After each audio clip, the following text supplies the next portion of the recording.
Alvin, ang sundalo. Credit to the author. 1536-43. Ang mga pangalan po na nandito ay galing sa mga name generator. Kaya kung meron man pagkakatulad sa mga pangalan ng totoong tao o lugar, ito ay tunay na hindi sinasadya. Sa ngayon, naniwala siya sa mga salita ni Alvin ng 70 hanggang 80%.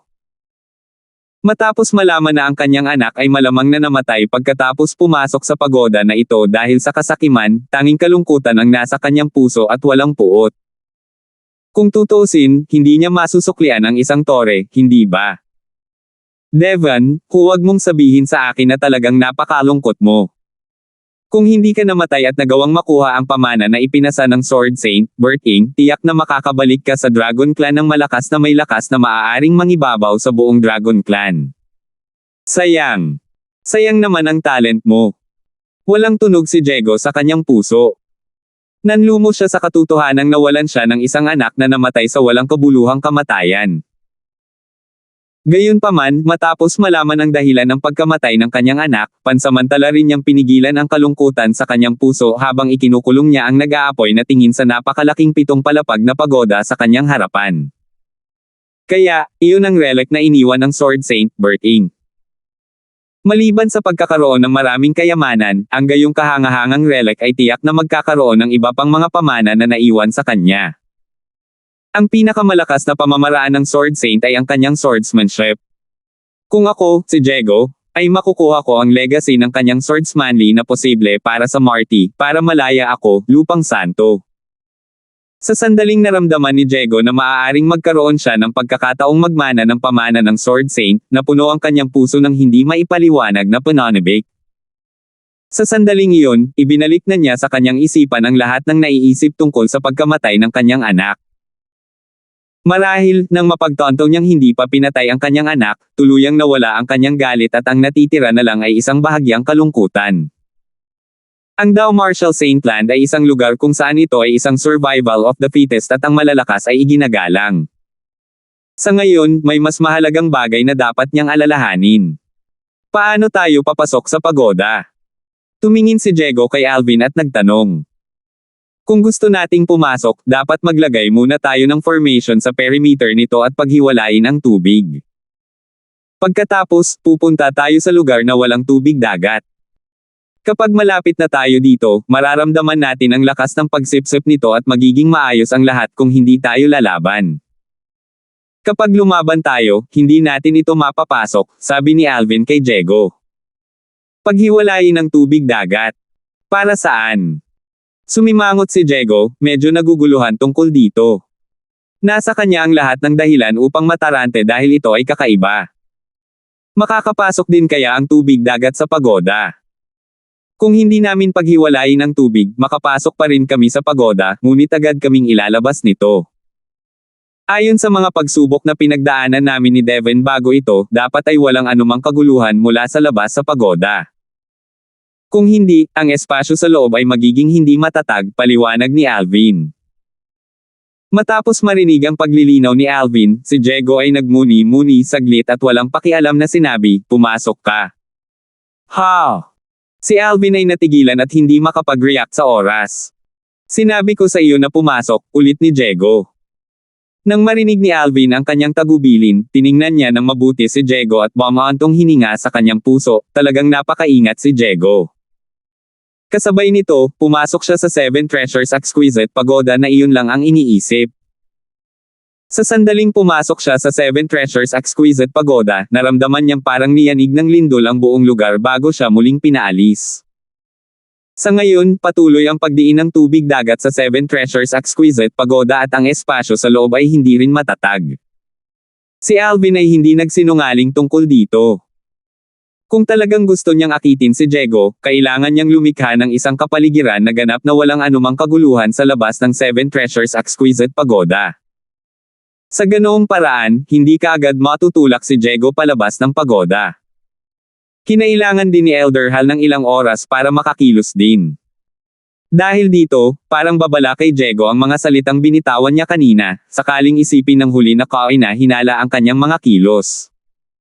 Sa pagtingin sa kahabag-habag na si Alvin, si Diego ay napuno kaagad ng kumpiyansa. Hayaan mo akong subukan. Kasabay nito, naglakad si Diego sa harapan ng Seven Treasures Exquisite Pagoda at gustong subukan ito mismo.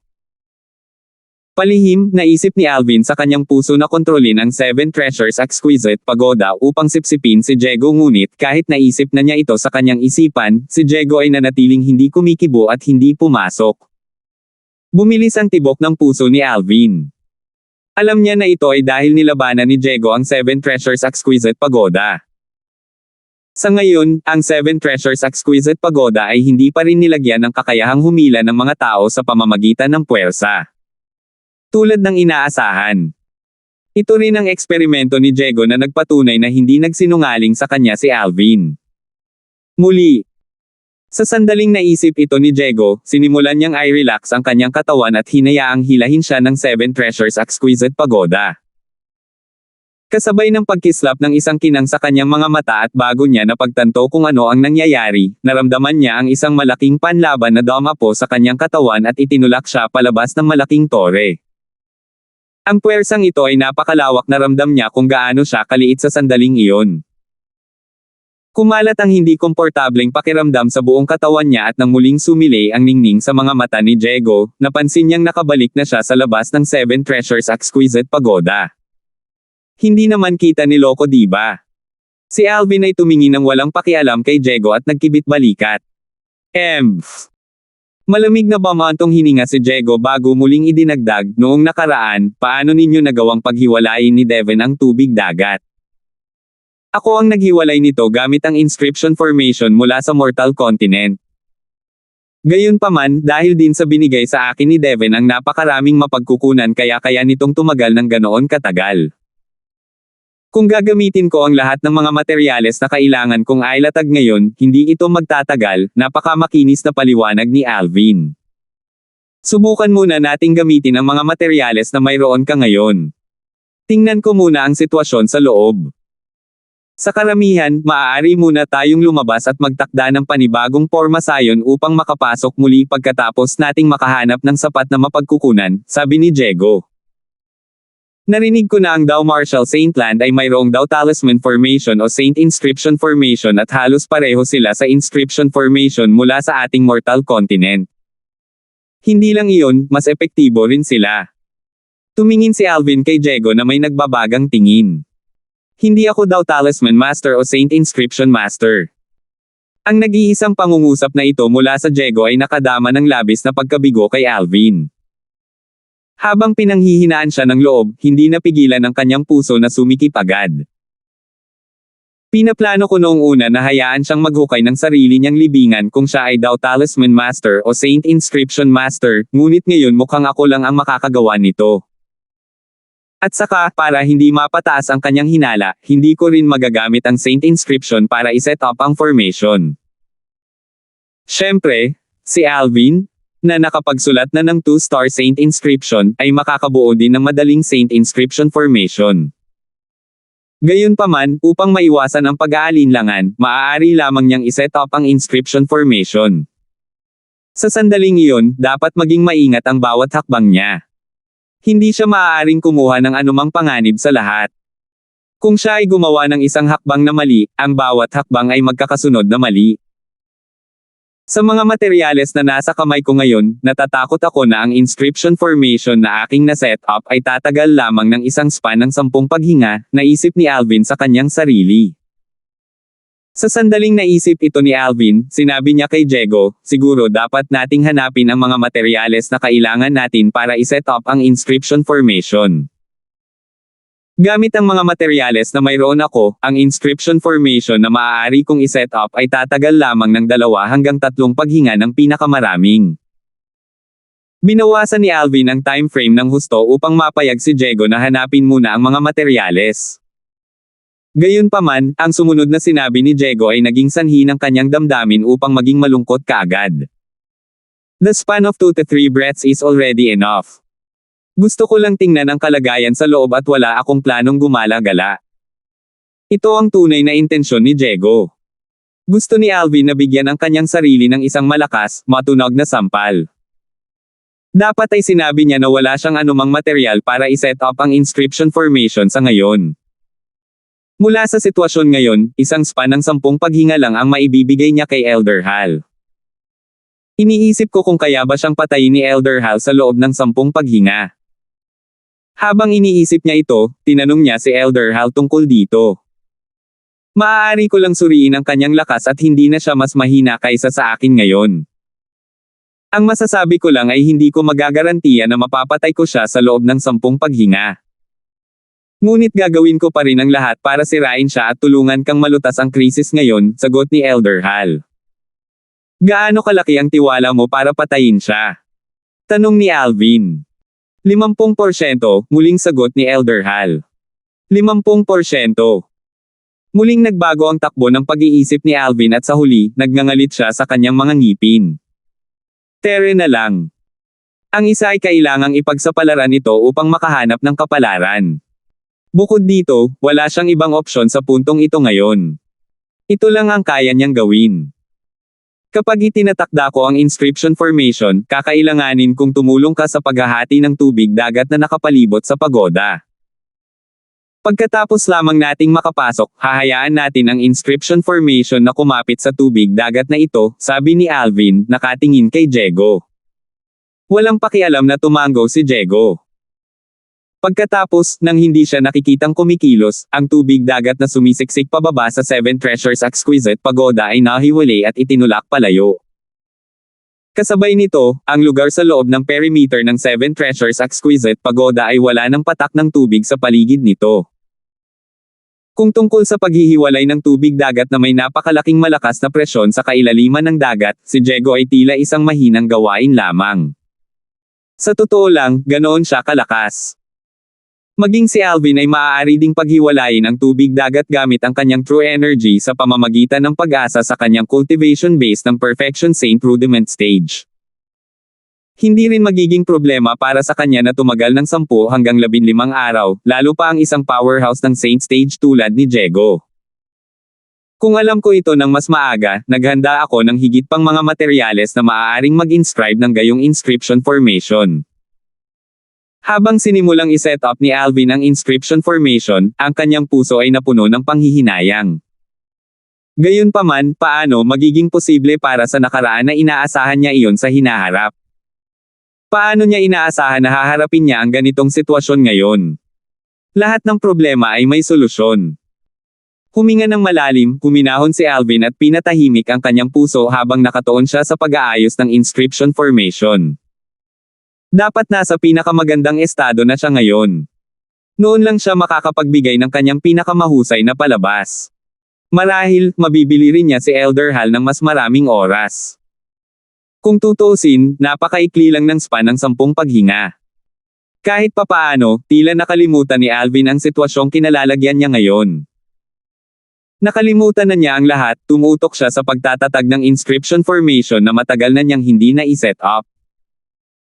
Gayunpaman, kahit na matagal na siyang hindi nag-set up ng inscription formation, dahil sa katotohanan na ang Saint Inscription at ang inscriptions ay halos pareho lang, hindi nakatagpo ng maraming problema si Alvin nang i-set up niya ang inscription formation. Naging maayos ang lahat na parang inaanod kasabay ng hangin at agos. Higit sa lahat, napakahusay niyang nagawa. Ang inscription formation na ito ay dapat tumagal ng 11 paghinga. Isang hininga na higit pa sa inaasahan ko. Matapos i-set up ang inscription formation, kasiya siyang tumango si Alvin. Kahit na ang tagal ng isang paghinga ay napakaikling panahon lamang, hindi bababasa, bumili siya ng dagdag na oras para kay Elder Hal, na nagpapahintulot sa kanya na magkaroon ng mas maraming oras upang harapin si Diego. Nang makita kung paano tumigil si Alvin sa kanyang trabaho at tumayo, tinanong ni Diego, tapos ka na ba? 15:37. Oo. Nang marinig ni Alvin ang tanong ni Diego, tumango siya. Mauna kang pumasok at susunod ako, nagliwanag ang mga mata ni Diego sa sinabi niya. Hanggang ngayon, nanatili pa rin siyang maingat at mapagbantay. Gusto niyang si Alvin ang unang pumasok para manguna, kaya kung may anumang panganib, si Alvin ang unang haharap dito at mauuna sa kapahamakan. Halos sanay na rin si Alvin sa pagiging maingat ni Diego ngayon. Pagkatapos ng casual na tugon, nagpatuloy siya sa pagpasok sa Seven Treasures Exquisite Pagoda. Ang buong Seven Treasures Exquisite Pagoda ay kanya, kaya ano ang ikakatakot niya? Unti-unting lumipas ang oras. Dahil sa katotohanang hawak ni Diego ang tubig dagat sa gilid, hindi naubos ang inscription formation ni Alvin. Sa lakas ni Diego, ang tubig dagat na nakapaligid sa kanila ay walang anumang epekto sa kanya. Hindi ito magiging problema sa kanya kahit ipagpatuloy niya ito ng 8 hanggang 10 taon. Lumipas ang 15 minuto at napakunot ang noo ni Diego bago naisip sa sarili, may naranasan kayang kapahamakan ang batang iyon. Sa sandaling naisip niya ito, naalala niya ang mga salitang binitiwan ni Alvin noon. Sinabi niya sa akin na kung mayroong anumang panlabas na kaguluhan na makakaapekto sa pagoda na ito, ang tao sa loob ay agad na ilalabas. Bilang reaksyon sa pag-iisip na iyon, casual na ikinaway ni Diego ang kanyang kamay. Sa sandaling iyon, isang bagzo ng hangin ang dumaan patungo sa napakalaking 7 palapag na pagoda. Halos kasabay ng pag-ihip ng hangin patungo dito, isang distressed figure din ang lumitaw out of nowhere. Ito ay walang iba kundi si Alvin. Ang hindi komportable na pakiramdam ay kumalat sa kanyang buong katawan ngunit si Alvin ay hindi nakaramdam ng inis. Sa halip palihim niyang kinutya ang sarili, sa wakas ay hindi na rin siya nakatiis, Siyempre, sinadya niyang manatili sa Seven Treasures Exquisite Pagoda sa buong panahon. Gusto niyang makita kung gaano katagal ito kayang pigilan ni Diego. Bakit hindi ka lumabas ng napakatagal? Tanong ni Diego sa malalim na boses. May mga problema ako sa loob. Ngumiti si Alvin ng mapait. Anong mga problema? Tanong ni Diego. Napansin ko na malamang na may nakapasok na noon dahil wala na ang Saint Weapons na may nakasulat na 3-star Saint inscriptions. Naalala ko na nandoon pa rin ang Saint Weapons na iyon noong umalis kami ni Devon, napabuntong hininga si Alvin, mukhang tulad ng inaasahan ko, pumasok si Devon dati. Nang marinig ni Diego na binanggit ni Alvin si Devon, ang kanyang mukha ay naging seryoso at pagkatapos ng malamig na singhot, sinabi niya ng walang pag-aalinlangan, sumunod ka sa akin. Nang marinig ni Alvin ang reaksyon ni Diego, ang kanyang pakiramdam ay napalitan ng kaguluhan. Gayunpaman, ibinigay niya ang lahat ng kanyang lakas upang manatiling kalmado at kasabay nito, tumingin siya sa Seven Treasures Exquisite Pagoda at ngumiti ng pilit kay Diego.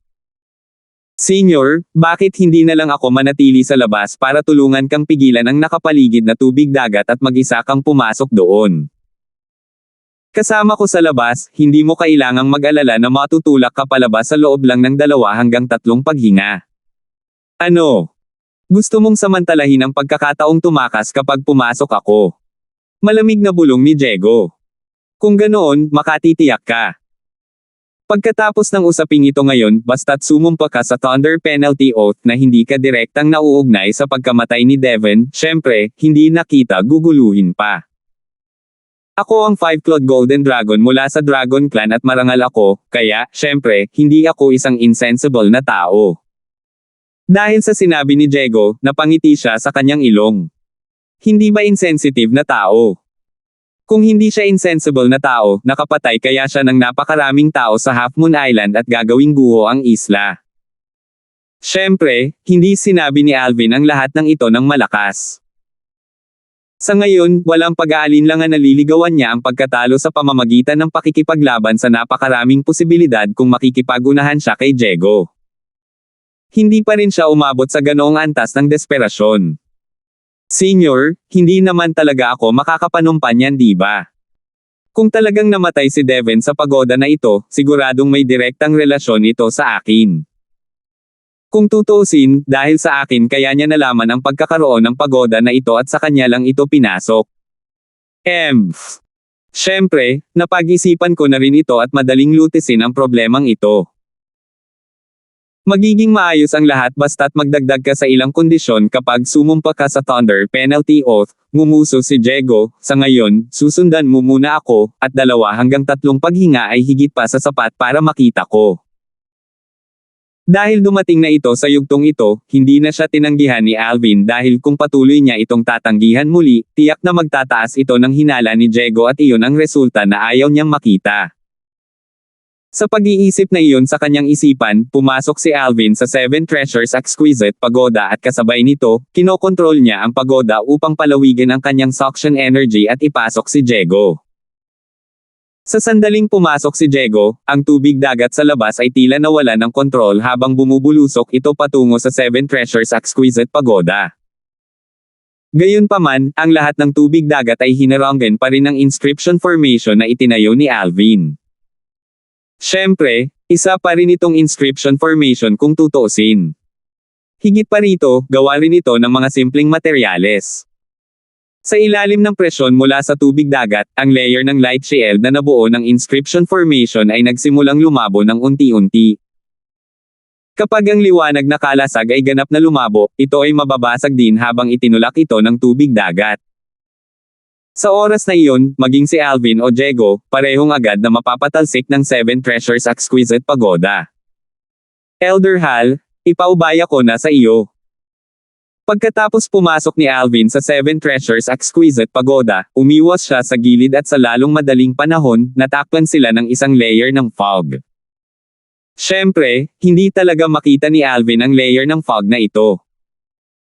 Gayunpaman, si Diego na sumunod na pumasok ay napansin na mayroong isang layer ng fog na hamarang sa kanyang paningin sa sandaling siya ay pumasok. Anak, nasaan ka? Kasabay nito, napansin niyang nawala na rin ang anyo ni Alvin. Bago siya magkaroon ng oras upang hanapin ang mga kinatatayuan ni Alvin, isang biglaang pagdiin ang bumulwak sa kanya, na naging sanhi ng kanyang pagkabigla at sa parehong oras, siya ay sumigaw ng malakas, "Sino iyon?" Gayunpaman, ang taong iyon ay hindi nag-abala sa kanya. Ang malawak, walang kapares na enerhiya ay biglang gamulong sa fog at tumangay patungo sa Diego. Bilang isang 5-clawed golden dragon mula sa Dragon Clan, sa bilis ng kidlat, agad siyang nagbago sa kanyang tunay na anyo. Isang 5-clawed golden dragon na ilang daang talampakan ang haba ay lumitaw kaagad na kumikislot.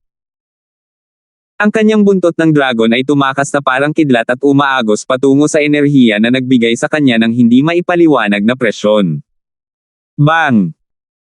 Habang ang kanyang buntot ng dragon ay bumagsak laban sa enerhiya, naramdaman lamang ni Diego ang isang puwersa ng nanginginig na enerhiya na dumaan mula sa kanyang buntot ng dragon patungo sa kanyang buong katawan, na naging sanhi ng hindi mapigil na panginginig ng kanyang napakalaking katawan. Pagkaraan ng ilang oras, nakita ni Diego ang totoong mukha ng taong gumawa ng kanyang hakbang laban sa kanya. Isa itong matandang lalaki na nakasuot ng pulang damit. Sino ka? Sa kanyang buhay na dugo at enerhiya na umaagos sa loob ng kanyang katawan, siya ay naging libingan at sumigaw nang makita niya ang matanda. Walang alinlangan, ang matanda ay walang iba kundi si Elder Hal. Matapos makita kung paano talagang tinanggal ni Diego ang kanyang palihim na pagtatangka sa pag-atake, isang kakaibang hitsura ang makikita sa kanyang mukha. Sa sumunod na iglap, umaalab ang apoy sa magkabilang mata niya. Sa sandaling iyon, ang katawan ni Elder Hal ay nabalot ng nagliliyab na apoy. Hindi tulad ng ordinaryong mapula-pula na apoy, ang mga apoy na ito ay kumikinang ng maliwanag sa ginto. Ito ay isang kulay gintong apoy. Habang umaalingaw-ngaw ang gininto ang apoy, ang tunay na anyo ni Elder Hal, ang 3 paa na Golden Crow, ay lumitaw din sa mga mata ni Diego. Ano ito, Saint Beast? Siyempre, hindi makikilala ni Diego ang tunay na anyo ni Elder Hal. Anong biro? Ang tunay na anyo ni Elder Hal ay ang tanging 3 paa na Golden Crow na natitira sa sansinukob na ito.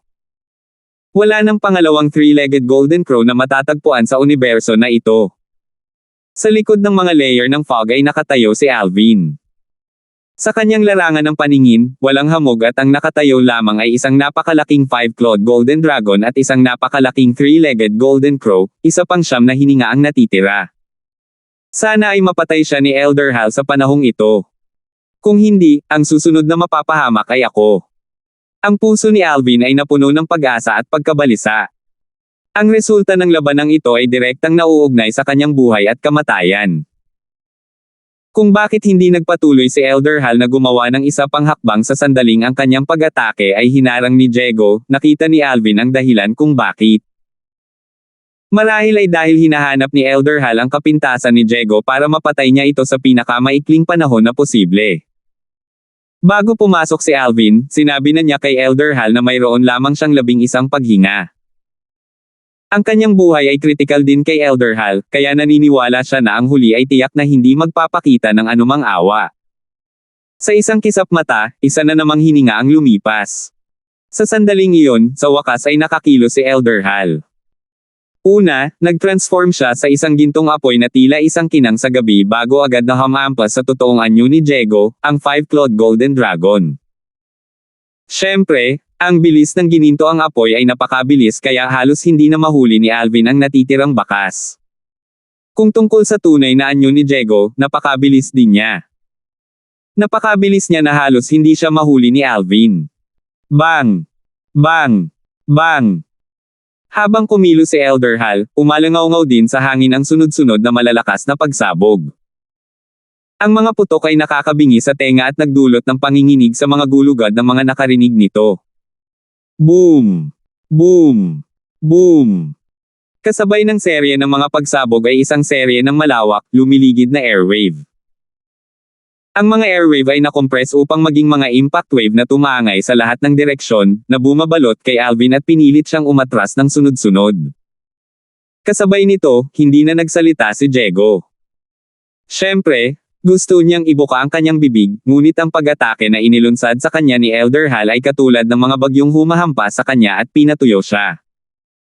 Sa sandaling iyon, umaasa na lamang siya na ang kakaibang pagoda na ito ay paalisin siya sa lalong madaling panahon. Gayunpaman, pagkatapos ng 2 hanggang 3 paghinga, napagtanto niya na hindi siya pinalabas at kaagad, walang katapusang galit ang bumangon sa kanyang puso. Damn it! Nagsinungaling sa akin ang batang iyon. Kung hindi pa rin niya mahulaan kung ano ang nangyayari, ang lahat ng mga taon na nabuhay siya ay magiging walang kabuluhan. Gayunpaman, bagamat siya ay galit at nangangati na durugin si Alvin sa alabok, alam din niya na ang pinakamahalagang bagay sa ngayon ay hindi iniisip ang kanyang galit, kundi ang harapin muna ang krisis na nasa harapan niya. Sa sandaling iyon, nailabas na ni Diego ang lahat ng kanyang mga diskarte ng walang anumang reserbasyon. Sa kasamaang palad, gayunpaman, siya ay patuloy na nawawala ng lakas sa harap ni Elder Hal. Sa ilalim ng mala-hurricane na pag-atake ni Elder Hal, sa pagiging pasibo, pakiramdam niya ay ganap siyang nakulong. Ang pagsupil na ito ay nagpaalarma sa kanya. Ang gulat ay bumangon at nagsimulang kumalat at ito ay mahirap lunukan. Damn it! Anong klaseng Saint Beast ito? Hindi tulad ng hindi ko pa nakilala ang nangungunang Super Saint Beast mula sa Dao Martial Saint Land. Gayunpaman, hindi sila nakakatakot gaya ng isang ito dito. Mula sa true origin na kanyang ipinapakita, ang kanyang cultivation base ay malayong mas mababa kaysa sa akin, ngunit ang kakayahan sa labanan na ipinakita niya ay higit na higit. Si Diego ay medyo nagalit. Damn it! Kung magpapatuloy ito, tiyak na mamamatay ako sa kamay niya sa pinakamaraming 10 paghinga. Nang malaman ito ni Diego, nagsimula siyang kumalma sa halip. 1538. Sakto dahil sa katahimikan ni Diego kaya nanatili siyang buhay at may natitira pang hininga ng ang inscription formation sa labas ay nabasag ng pressure ng tubig. Sa loob ng 11 paghinga, siya ay nasugatan ng husto ni Elder Hal at malapit na siyang mamatay. Bagamat halos hindi siya humihinga, hindi siya namatay. Nang bumagsak ang tubig dagat sa 7 Treasures Exquisite Pagoda, maging si Alvin na nagtatago sa gilid, nanunood ng palabas, o si Diego na halos hindi na huminga, parehong agad na pinaalis. Anak, tatandaan ko, Diego, ang pangyayari ngayon. Hinding-hindi nakita pakakawalan kapag nakita kitang muli sa susunod. Nang itulak palabas si Alvin, narinig niya ang boses ni Diego na papalayo na. Sa sandaling iyon ng puwersahang pinaalis si Diego sa 7 Treasures Exquisite Pagoda, dinurog niya ang isang piraso ng high-grade na Divine Strider Talisman bago nag-transform sa isang kidlat at nawala ng walang bakas sa isang kisap mata lamang.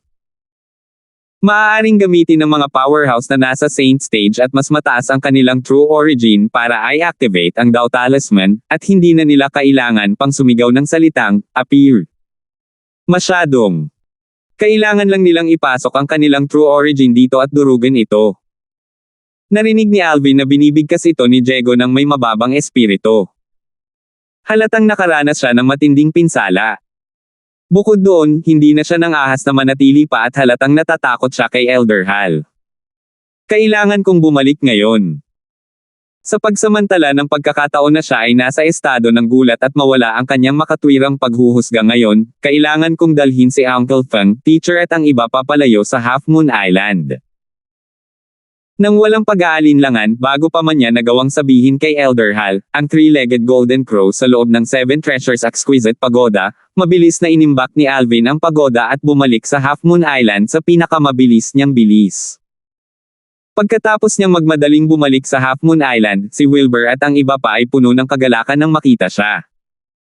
Mag-uusap tayo mamaya pagkaalis natin. Baka bumalik si Diego anytime. Nang makita kung paano sasabihin ni Wilbur at ng iba pa, hinampas sila ni Alvin at pinigilan sila. Pagkatapos noon, sa isang napakalaking alon ng kanyang kamay, ang malawak na true energy ay tumangay at bumalot sa kanilang lahat bago sila dinala palayo sa Half Moon Island sa pinakamabilis na posibleng bilis. Gayunpaman, pagkatapos lisanin ang Half Moon Island, si Alvin ay hindi direktang bumalik sa timog sa Mortal Continent. Sa halip, tumungo siya sa silangan at gumawa ng malaking detour bago nagsimula sa timog silangan. Ang dahilan kung bakit niya ito ginawa ay para iwasan si Diego na babalik pagkatapos na magkaroon ng katinoan. Sa nangyari, tumpak ang pag-aalala ni Alvin. Matapos durugin ni Diego ang Divine Strider Talisman at umalis, nagmamadali siyang uminom ng ilang hilang medicinal pills at medyo gumaling ang kanyang mga sugat. Sa ngayon, bagamat hindi na kasing kilabot si Diego gaya ng kanyang prime time, may kumpiyansa pa rin siyang durugin ang isang taong wala sa Saint Stage pataas. Kasabay nito, pinigilan niya ang takot at gulat sa kanyang puso habang unti-unting bumabalik ang kanyang katahimikan. Sandali. Pagkatapos niyang makapagpahinga, napagtanto niya kaagad na may hindi tama. Hindi ako hinabol ng malaking ibon na iyon na ganap na natatakpan ng gininto ang apoy. Huwag mong sabihin sa akin na hindi niya talaga kayang umalis sa pagoda na iyon. Sa sandaling naisip ito ni Diego, lalo siyang naging sigurado dito habang nagmumuni-muni. Napuno ng panghihinayang ang mukha niya. Bakit hindi ko naisip ito noong una? Kung hindi, kahit na hindi ako makakapasok muli sa napakalaking pitong palapag na pagoda na iyon, mapatay ko man lang ang batang iyon pagkatapos kong palabasin. Sa sandaling naisip ni Diego si Alvin, ang kanyang puot ay kumulo sa loob. Kung hindi pa rin niya napagtanto na si Alvin ang naging dahilan upang harapin niya ang lahat ng mga krisis na ito, siya ay nabubuhay ng walang kabuluhan sa lahat ng mga taon na ito. Kahit na walang paraan na maisip ni Diego na ang dambuhalang pitong palapag na pagoda ay talagang pag-aari ni Alvin, naiintindihan pa rin niya na ang krisis na kanyang kinaharap ay may kaugnayan kay Alvin. Sa sandaling pumasok siya sa pagoda, agad siyang pinahirapan ng isang nakakatakot na makapangyarihang Saint Beast. Sa kanyang opinyon, sa lakas ng Saint Beast na iyon, hindi magiging problema kung gusto nitong patayin ang batang iyon na tinatawag na Alvin. Gayunpaman, hindi nasaktan ng bata kahit na manatili sa loob ng 15 minuto. Sa katunayan, siya, si Diego, ay nanatili lamang sa loob ng 10 paghinga at halos mapatay na. Hindi man siya namatay, halos wala na siyang hininga. Pagkatapos lamang niyang makalabas, umasa siya sa Divine Strider Talisman upang tulungan siyang tumakas. Sa oras na iyon, takot na lang ang natitira sa kanyang puso at wala na siyang oras para mag-isip pa ng kung ano-ano. Kung hindi, hindi siya aalis. Ngayong napagsama-sama na niya ang puzzle, isang matalim na kinang ang sumilay sa mga mata ni Diego. Anak, paano mo ako dayain? Kung hindi kita papatayin, ako, si Diego ay magiging isang walang kwentang 5-clawed golden dragon ng Imperial Clan ng Dragon Clan. Sa sandaling iyon, halos sigurado si Diego na alam na ni Alvin ang tungkol sa pag-iral ng malaking ibon sa pagoda na iyon at sadyang hinikayat siya. Alam na alam ni Alvin ang tungkol sa sitwasyon sa loob at dahil dito, maiiwasan niya kaagad ang nakakatakot na malakas na kakaibang ibon at hayaan itong humarap sa kanya. Nang sa wakas ay nagawa niyang pagdugtungin ang puzzle, ang nag-aalab na galit sa kanyang puso ay lalong tumaas. Whoosh! Sa sandaling iyon, nawala na si Diego sa lugar at mabilis na bumalik sa malalim na dagat sa abot ng kanyang makakaya. Gayunpaman, kapag nakabalik na siya doon, walang paraan na naroon pa rin si Alvin. Maging ang dambuhalang pitong palapag na pagoda na iyon ay nawala rin ng walang bakas. Mukhang nandito na. Nang marating ni Diego ang tagpi ng seaweed, tinapakan niya ang malalim na seabed, ngunit hindi na muling nagpakita ang 7 palapag na pagoda. Maaari ba akong nagkamali sa posisyon? Pagkatapos, hinalughog ni Diego ang bawat sulok ng seaweed area ng mabilis hanggat maaari, ngunit hindi na muling lumitaw ang napakalaking 7 palapag na pagoda. Huwag mong sabihin sa akin na kailangan ko ng ibang pamamaraan para ipatawag ang napakalaking 7 palapag na pagoda na iyon, naging seryoso ang ekspresyon ni Diego. Wala man lang siyang maisip na dahilan. Kung ang sunod-sunod na aksyon ni Diego ay nahulog sa paningin ni Alvin, tiyak na matatawa siya sa katahimikan. Ito ay dahilan kung bakit niya ginawa ang lahat ng iyon noong una ay para lamang linlangan siya. Matagal pa noong dumaan sila sa lugar na ito, naihulog na niya ang 7 Treasures Exquisite Pagoda na ginawa niyang alabok doon. Sa huli, pinangunahan niya si Diego na mag-U-turn at nang bumalik siya, nagkunwari siyang nag-activate ng ilang uri ng gear habang ang totoo, pinalaki niya ang 7 Treasures Exquisite Pagoda sa isang tibok ng puso. Isang mapanlinlang na pakulo lang ang pagtapak niya sa kanya. Matapos mapagtanto ni Diego na wala siyang paraan para ipatawag ang napakalaking pagoda, mas naging malungkot ang kanyang ekspresyon. Anak, pinagalitan mo ako ng todo. Kung ganoon, wala nang dahilan ang grupo ng mga kaibigan mo para ipagpatuloy pa ang buhay sa mundong ito. Papatayin ko sila ngayon at hindi ito mabibilang na labag ako sa Thunder Penalty Oath na ginawa ko. Nagngangalit sa galit, tumakbo si Diego palayo sa ilalim ng malalim na dagat at bumalik sa lambak sa Half Moon Island. Gayunpaman, nang siya ay bumalik, hindi nagtagal ay napagtanto niya na wala ng tao sa lambak dahil lahat sila ay nakaalis na. Sa galit, naglibot siya ng isang buong ikot upang maghanap ngunit wala pa rin siyang makita, kaya agad siyang tumungo sa timog. Ang grupo ng mga tao na iyon ay pawang mula sa Mortal Continent, kaya sigurado akong nakabalik na sila doon ngayon. Sa napakaikling panahon, kahit bumalik ang batang iyon at dinala silang lahat para lumipad, sigurado akong mahahabol ko rin sila sa pinakamaikling oras kung tumpak ang direksyon ko. Sa sandaling naisip ito ni Diego, nagmamadali siyang pumunta sa timog. Makalipas ang kalahating oras, tumigil si Diego at bumulong sa kanyang sarili na may seryosong ekspresyon, mukhang hindi sila tumungo sa timog. Kung hindi, hinabol ko na sila sa bilis ko. Sa ngayon, lumitaw na si Diego sa hindi kalayuan sa Mortal Continent. Kung maiisip ko ito, sigurado akong kaya din ng tusong batang iyon. Marahil dinala niya ang grupo ng mga tao sa hilaga sa Dao Marshall Saint Land. Sa sumunod na sandali, nag-U-turn si Diego. Pagkatapos niyang bumalik sa Half Moon Island, nagpatuloy siya sa paghahanap habang patungo siya sa hilaga. Patungo sa hilaga upang maghanap sa oras na ito, umasa siya sa kanyang bilis at gumawa ng 1 pulgada sa bawat pulgadang paghahanap, nang hindi umaalis sa anumang sulok. Gayunpaman, makalipas ang ilang araw, wala pa rin siyang resulta. Nang bumalik siya sa kanyang katinoan at bumalik sa Half Moon Island bago tumungo sa katimugang dagat upang magsagawa ng 1 pulgada sa bawat pulgadang paghahanap, dinala na ni Alvin si Wilbur at ang natitira pabalik sa kanyang bayan, ang Cloud Continent. Kadalasan, kung babalik siya sa Cloud Continent, palagi siyang nasa isang masayang kalagayan. Gayunpaman, sa ngayon, ang kanyang damdamin ay labis na malungkot habang ang mga madilim na ulap ay nagtipon sa itaas ng kanyang ulo. Sa pagitan ng kanyang dalawang kasintahan, hindi alam ang kinaroroonan ng isa habang ang isa ay pilit na kinuha sa kanyang tabi. Itong pakiramdam na hinukay ang kanyang puso ay muntik na siyang mabaliw. Gayunpaman, kumalma pa rin siya sa huli.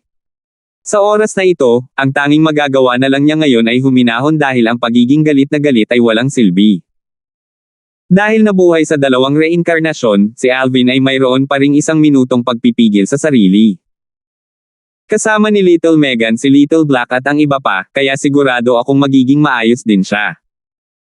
3 taon na ang lumipas at sigurado akong si Little Black at ang iba pa ay nakagawa din ng breakthrough sa Mortal Shedding Stage. Bilang isang Saint Beast, maliban sa pagkakaroon ng lakas, silang 3 ay may perception din na higit pa sa tao.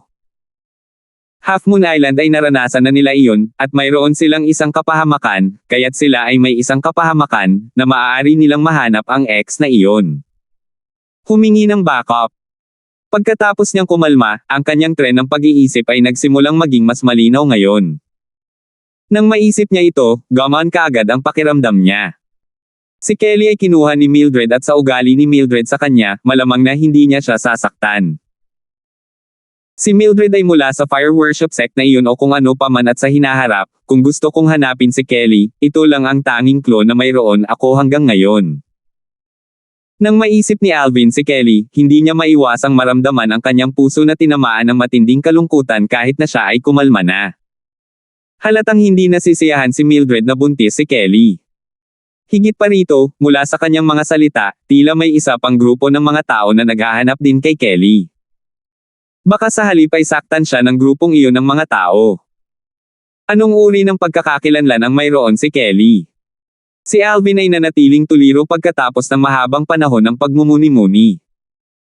Kahit papaano, dinala na ni Alvin si Wilbur at ang iba pa sa 10 dakilang dynasties sa timog ng Cloud Continent, sa Darkan Dynasty at bumalik sa Azure Forest Imperial Kingdom na kaanib sa ilalim ng Darkstone Empire.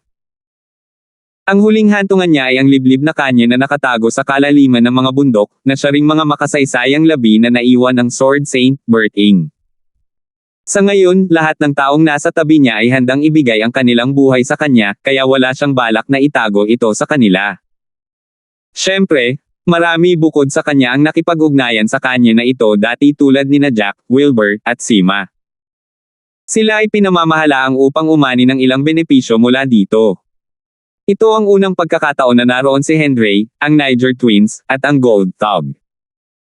Pagpasok pa lang nila ay naakit na sila ng karakter na espada, na nakaukit sa dingding ng bundok sa loob ng kanyan. 1539.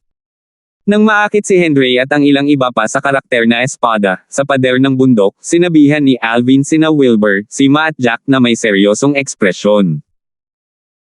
Ang taong nag-iwan sa makasaysayang labi na ito ay talagang isang maalamat na tao sa Dao Marshall Saint Land. Nakumpirma ko na ito dati. Kahit na may naiwang mensahe ang taong gumawa ng karakter na espada, sa dingding ng bundok, napakalayo ng mga nakasulat doon. Maging si Alvin ay hindi rin nang ahas na paniwalaan ito ng 100%, pati na si Wilbur at ang iba pa. Ilang araw lang ang nakalipas nang napagtanto ni Alvin na ang Sword Saint Berting na ito ay talagang isang kahangahangang tao nang mapansin ang pagbabago ng ekspresyon sa mukha ni Diego nang marinig ng huli ang tungkol sa Sword Saint Berting. Dahil dito, sa wakas ay natanto niya ang tunay na halaga ng lambak na ito. Sa sandaling marinig ito ni Wilbur at ng dalawang iba pa, sila ay napabuntong hininga din. Dahil sinabi ni Alvin na kinumpirma niya ito noon, syempre, wala na silang pagdududa tungkol dito. Sabay-sabay, inilipat din nila ang kanilang tingin sa karakter ng espada, sa pader ng bundok at sinubukang intindihin ito ng mas mabuti. Ang dahilan kung bakit dinala ni Alvin ang grupo ng mga tao dito ay dahil sa dalawang dahilan. Una, ito ay dahil sa makasaysayang labi na naiwan ng Sword Saint Berting, habang ang pangalawang dahilan ay upang magtago mula sa 5-clawed Golden Dragon, Diego.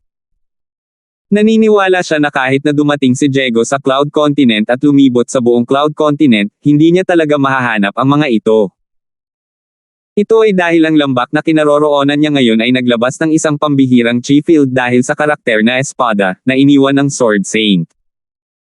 Maaari nitong pigilan ang espiritual na enerhiya mula sa pagpasok ng hindi nagpapalam sa may-ari ng sumusubok na espiritual na enerhiya. Dahil dito ay naisipan niyang gawing hideout ang lugar na iyon dahil ito ang pinakaligtas na lugar. Tulad ng naisip ni Alvin, nagsagawa si Diego ng 1 pulgada por pulgada na paghahanap at hindi nagtagal ay nakarating sa Cloud Continent. Sa puntong ito, medyo gumaling na ang kanyang mga sugat.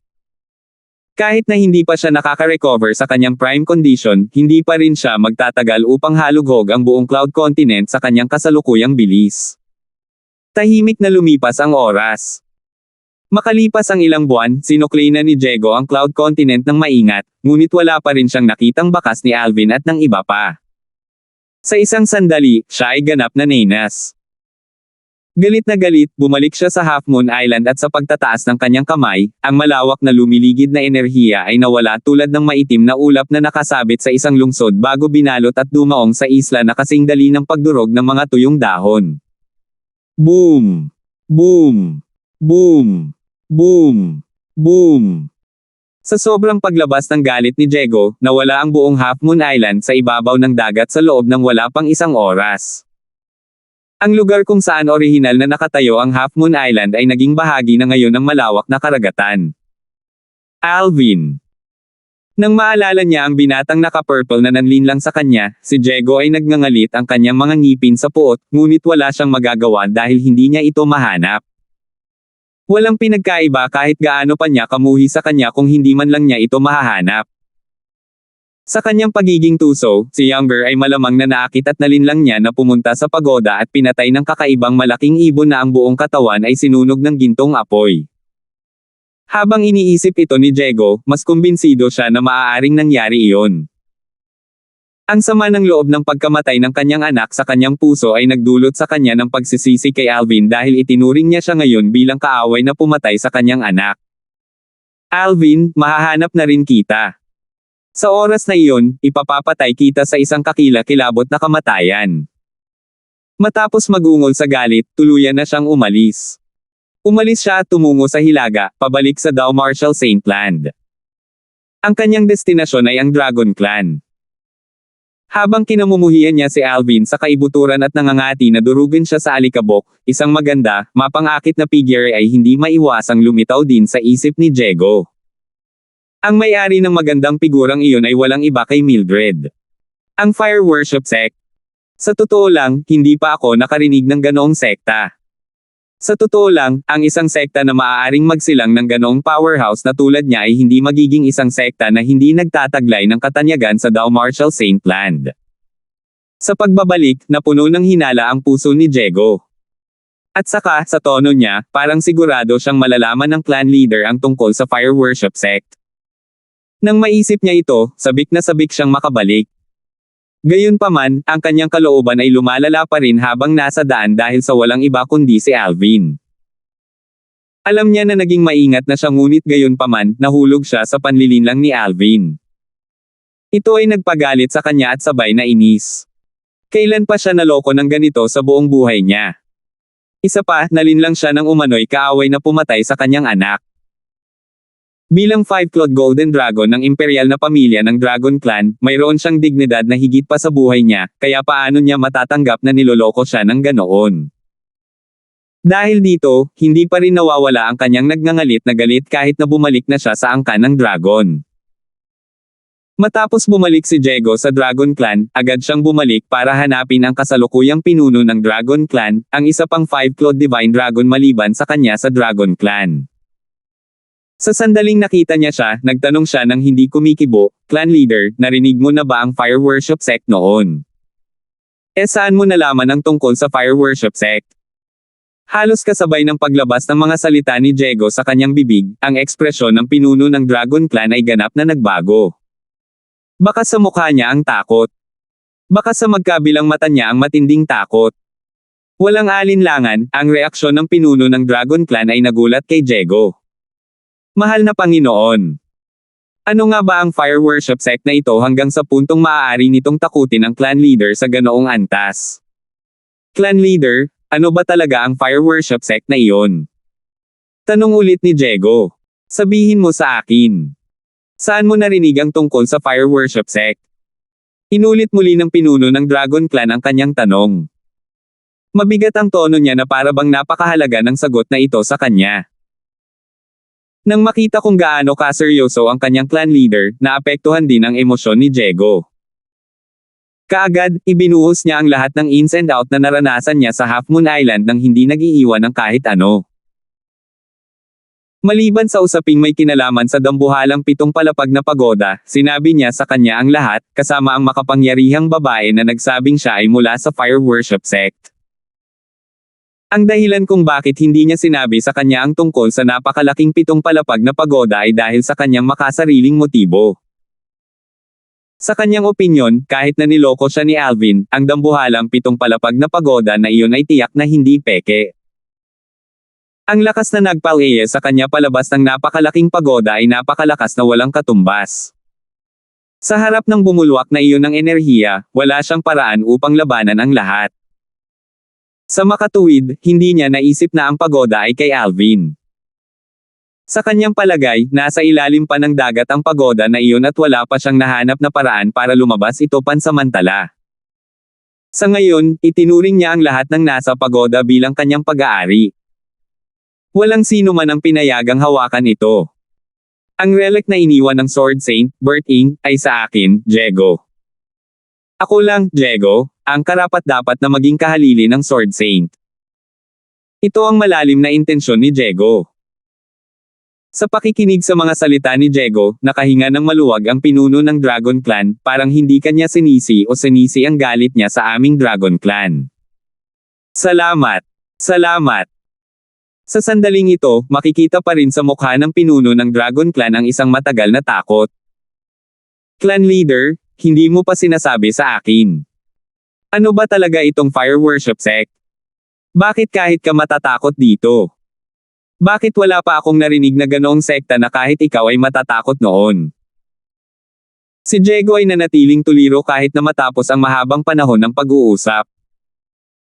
Diego, hindi ka pa rin ang pinuno ng Dragon Clan, kaya may mga bagay na hindi komportable para sa akin na sabihin sa iyo ng direkta.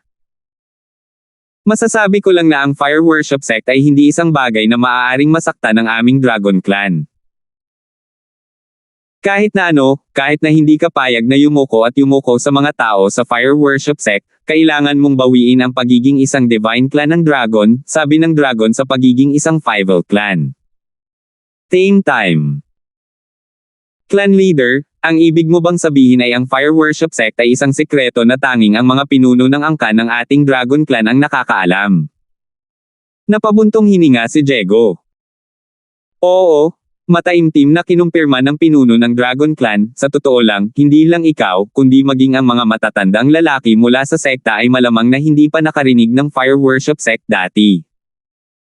Siyempre, hindi ako 100% sigurado tungkol dito. Marahil ay nakarinig sila ng isa o dalawang salita tungkol sa balita ng Fire Worship Sect mula sa ibang mga lugar. Alalahanin mo ang aking mga salita sa harap ng pagsamba sa apoy, kahit na ikaw ay nagdusa ng malinaw sa harap ng pagsamba sa apoy. Kung paano tiisin ito ng tahimik dahil isa kang 5-clawed Golden Dragon, ang susunod na pinuno ng clan ng Dragon Clan, kaya kailangan mong maging responsable sa buong clan. Nagpaalala ang pinuno ng Dragon Clan. Ang bawat salita at pangungusap ng pinuno ng Dragon Clan na puno ng pangamba ay hindi direktang nakaapekto kay Diego, na naging dahilan upang mas maging interesado siya sa Fire Worship Sect, ngunit sa parehong oras, natatakot din siya sa Fire Worship Sect. Kahit na wala pa siyang alam tungkol sa Fire Worship Sect, isang bagay ang tiyak niya, kahit ang kanilang Dragon Clan ay hindi makakasakit sa Fire Worship Sect na iyon. Kung ganoon, hindi ka pa rin sigurado sa kinaroroonan ng taong pumatay sa iyong anak. Matapos baguhin ang paksa, tinanong ng pinuno ng Dragon Clan si Diego. Kahit na hindi ako sigurado, alam ko na ang batang iyon na nagngangalang Alvin ang may moibong pumatay sa kanya. Isang matalim na kinang ang sumilay sa mga mata ni Diego bago siya tame time na nagsabi, "Leader ng clan, sana ay matulungan mo ako. Hindi ko nais na tumulong ka sa paghihiganti para sa aking anak, ngunit sana ay tumulong ka sa paghahanap sa taong iyon na nagngangalang Alvin." Nang marinig siya ng pinuno ng Dragon Clan ay agad siyang kumunat ang noo. Diego, sa narinig ko mula sa iyo, tumakas ang taong iyon mula sa ilalim ng iyong ilong, kaya sa tingin mo ba napakadali para sa ating mga ordinaryong angkan na hanapin siya? Kahit na mahanap nila siya, sa tingin mo ba ay mananatili ang kanilang mga mata sa kanya? Clan leader, dahil sa kawalang ingat ko kaya ko siya pinakawalan, paliwanag ni Diego. Ang lahat ng ito ay dahil sa kanyang makasariling motibo. Gayunpaman, mula pa noong una, wala pa siyang nabanggit tungkol sa napakalaking 7 palapag na pagoda noon, kaya sa mga mata ng pinuno ng Dragon Clan, si Alvin ay tumakas sa ilalim mismo ng ilong ni Diego. Diego, dapat mong malaman na ang mga angkan ay hindi makakatulong sa iyo sa bagay na ito.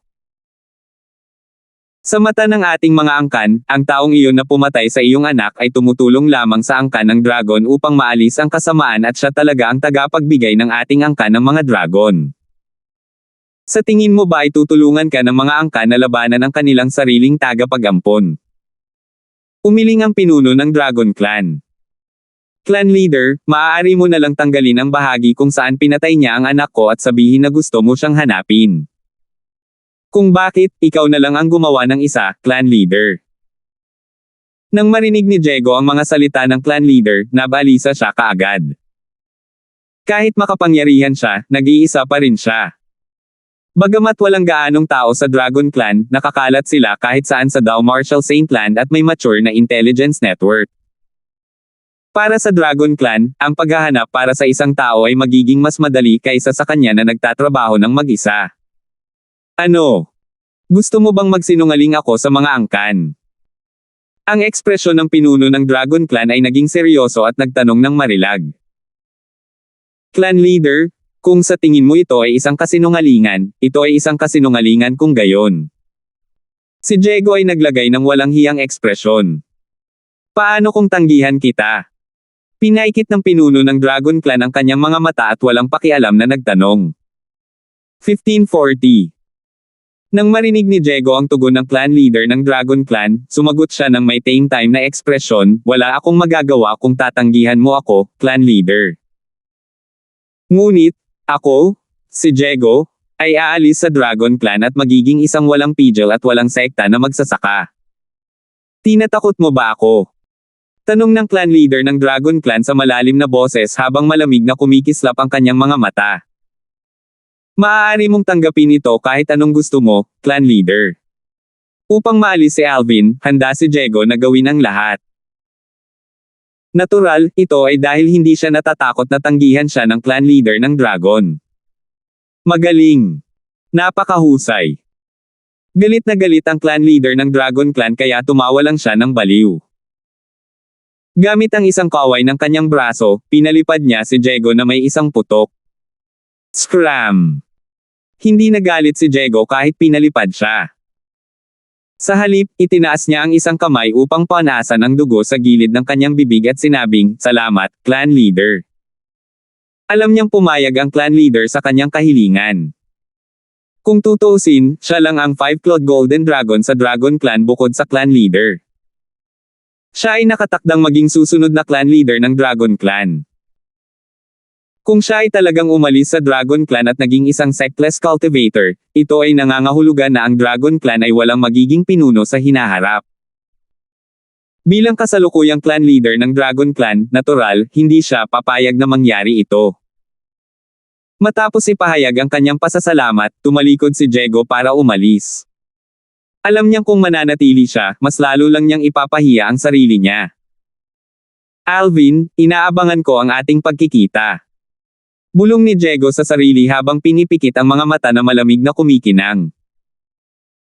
Nang ipasa ng clan leader ng Dragon Clan ang utos para sa lahat ng clansmen sa bawat bahagi ng Dao Martial Saint Land na maghanap ng isang binata na tinatawag na Alvin, si Alvin ay nasa Cloud Continent pa rin. Upang maging mas tumpak, siya ay nasa Tagong Canyon kung saan iniwan ng Sword Saint Berting ang kanyang legacy. Sa sandaling ito, nakaupo si Alvin na naka-cross-legged sa hangin, nakaharap sa salitang sword, sa pader ng bundok. Ang kanyang mga mata ay parehong nakapikit, at ang kanyang katawan ay naglalabas ng isang matalim na aura. Habang siya ay nakaupo roon, ang kanyang buong pagkatao ay katulad ng isang unsheathed sword. Sa lambak, nagtanong si Jack na may nag-aalalang ekspresyon, kalahating taon nang nakaupo ng ganito si Young Master. Baka may nangyari sa kanya. Stable ang paghinga niya, at mukhang hindi siya masama. At saka, mas tumitindi ang matalim na aura sa kanyang katawan sa 6 na buwan na ito. Sa palagay ko ay nakakuha siya ng kaunting revelasyon mula sa salitang sword, sabi ni Wilbur habang tinitingnan ang salitang sword, sa dingding ng bundok. Hindi naaangkop sa kanya ang normal na loika, ang sabi ni Sima. Ngayon man o noon, palagi siyang nananalig kay Alvin. Ang kanyang tingin habang nakatingin kay Alvin ay komplikado. Sa lahat ng naruroon sa eksena, siya at si Jack ang unang nakilala ni Alvin. Nasaksihan niya ng sarili niyang mga mata kung paano umakyat si Alvin upang tumayo sa tuktok ng Cloud Continent ng hakbang-hakbang mula noong siya ay bata pa. Higit pa rito, umalis pa siya sa Cloud Continent para maghanap buhay sa malayong Dao Marshall Saint Land. Dati, nang umalis si Alvin kasama si Diego na may napakaliit na pagkakataong mabuhay, kahit siya ay hindi sigurado kung makakabalik si Alvin ng ligtas. Sa oras na iyon, puno rin ng pag-aalala ang kanyang puso. Gayunpaman, ligtas na nakabalik si Alvin sa huli. Napagtanto nito na si Alvin ay pinagpala at nagkaroon ng mahabang buhay. Dahil sa kadahilanang ito, kahit na si Alvin ay medyo lumabag sa pamantayan sa loob ng kalahating taon, hindi niya naisip na may mali dahil si Alvin ay orihinal na isang taong sumalungat sa lahat ng lowika. Gising na siya. Biglang sumigaw si Henry. Agad na inilipat ng lahat ang kanilang mga mata kay Alvin. Sa oras na ito, si Alvin ay tumayo na at nag-hover sa ere. Nanginginig ang buong pagkatao niya. Sa una, walang rhyme o dahilan sa kanyang paggalaw. Pagkatapos ay unti-unti itong naging mas pino bago ang bawat aksyon niya ay nagsimulang maging sanhi ng panginginig ng hangin. Hindi siya gising. Parang pumasok na siya sa state of enlightenment, bulong ni Wilbur. Sa oras na ito, napansin din ng iba na hindi iminulat ni Alvin ang kanyang mga mata kahit isang beses at tila hindi nababahala sa mga panlabas na impluwensya. Busy siya sa pamamasyal. Bawat kilos niya ay bihasa at mahusay. Sa isang buong araw at gabi, hindi tumigil sa paggalaw si Alvin. Para bang hindi niya alam ang kahulugan ng pagkahapo. Bagamat walang arma sa kamay ni Alvin, lahat ng naruroon sa eksena ay nakikita mula sa kanyang mga galaw na siya ay nagsasanay ng espada. Noong una, walang estilo ang kanyang paggalaw. Pagkatapos ay nagsimula itong magmukhang pino bago siya umabot sa isang yugto kung saan nagdulot ito ng takot mula sa iba. Gayunpaman, pagkatapos noon, hindi na maintindihan ni Wilbur at ng iba pa ang kanyang mga galaw. Tila lalong lumala ang kanyang pagiging espada habang nagpatuloy siya. Sa huli, mas malala pa ito sa kanyang galaw sa simula kapag kulang ito sa estilo. Ang natira na lang ay basic chop, slay, at stab motion. Anong nangyayari? Nang makita ito ng mga taong nanunood kay Alvin sa buong araw, hindi nila maiwasang tumingin sa isa't isa. Walang makapagsasabi kung ano ang nangyayari sa kanya. Sa huli, mamulong si Gold Tog sa kanyang sarili, maaari ba itong komplikado at pagpapasimple? Ang totoong anyo ng Gold Tog ay isang Golden Hellhound, at ang Golden Hellhound clan ay mayroon ding mahabang kasaysayan ng legacy. Dahil sa kadahilanang ito, ang kanyang kaalaman ay higit na higit kaysa sa iba pang naruroon sa eksena. Gayunpaman, walang nakarinig sa kanyang mga salita dahil ang lahat ng kanilang atensyon ay nakatuon kay Alvin. Mukhang uupo siya ulit, sabi ni Ren sa mahinang boses. Kasabay nito, huminto si Alvin sa kanyang paggalaw sa hangin at nagsimulang umupo ng naka-cross-leg sa hangin. Napansin din ng iba nang ilagay ni Alvin ang kanyang mga kamay sa kanyang mga tuhod, tila may hawak siyang espada. Gayunpaman, walang espada sa kanyang kamay, tanging hangin lamang. Hindi ko gets. Umiling si Henry na may nagtatakang ekspresyon sa kanyang mukha. Actually, hindi lang siya ang hindi nakaintindi, pati yung iba hindi rin nakaintindi. Tanging si Gold Tog lang ang nakatitig sa silhouette ni Alvin na parang malalim ang iniisip. Hindi alam ni Alvin ang lahat ng nangyayari. Siya ay lubos na hinihigop. Mula nang matuklasan niya na si Sword Saint Berting ay talagang isang maalamat na tao sa Dao Marshall Saint Land, ang kanyang pananaw sa salitang sword na naiwan ni Berting ay sumailalim din sa banayad na pagbabago. Kanina pa, hindi kumukurap na nakatitig siya sa salitang sword. Wala siyang nakita kahit lumipas ang isang araw. Ganun din sa pangalawa at pangatlong araw. Ang oras ay patuloy na lumilipas araw-araw. Kahit na lumipas na ang 10 araw, nanatiling hindi gumagalaw si Alvin. Sa ika-11 araw, sa wakas ay nakuha ni Alvin ang isang bakas ng isang bagay mula sa salita, na humantong sa kanya sa ibang kaharian. Naturally, ang kaharian ay ang kaharian ng espada. Sa oras na iyon, sa wakas ay ipinikit ni Alvin ang kanyang mga mata at nagsimulang maunawaan ang mga bagay na lumitaw sa kanyang isipan. Sa sandaling ipinikit niya ang kanyang mga mata, kalahating taon na ang lumipas. Natural, hindi niya alam na kalahating taon na ang lumipas. Sa panahong ito, isa lang ang ginagawa niya, at iyon ay ang intindihin ng mga bagay na lumabas sa kanyang isipan.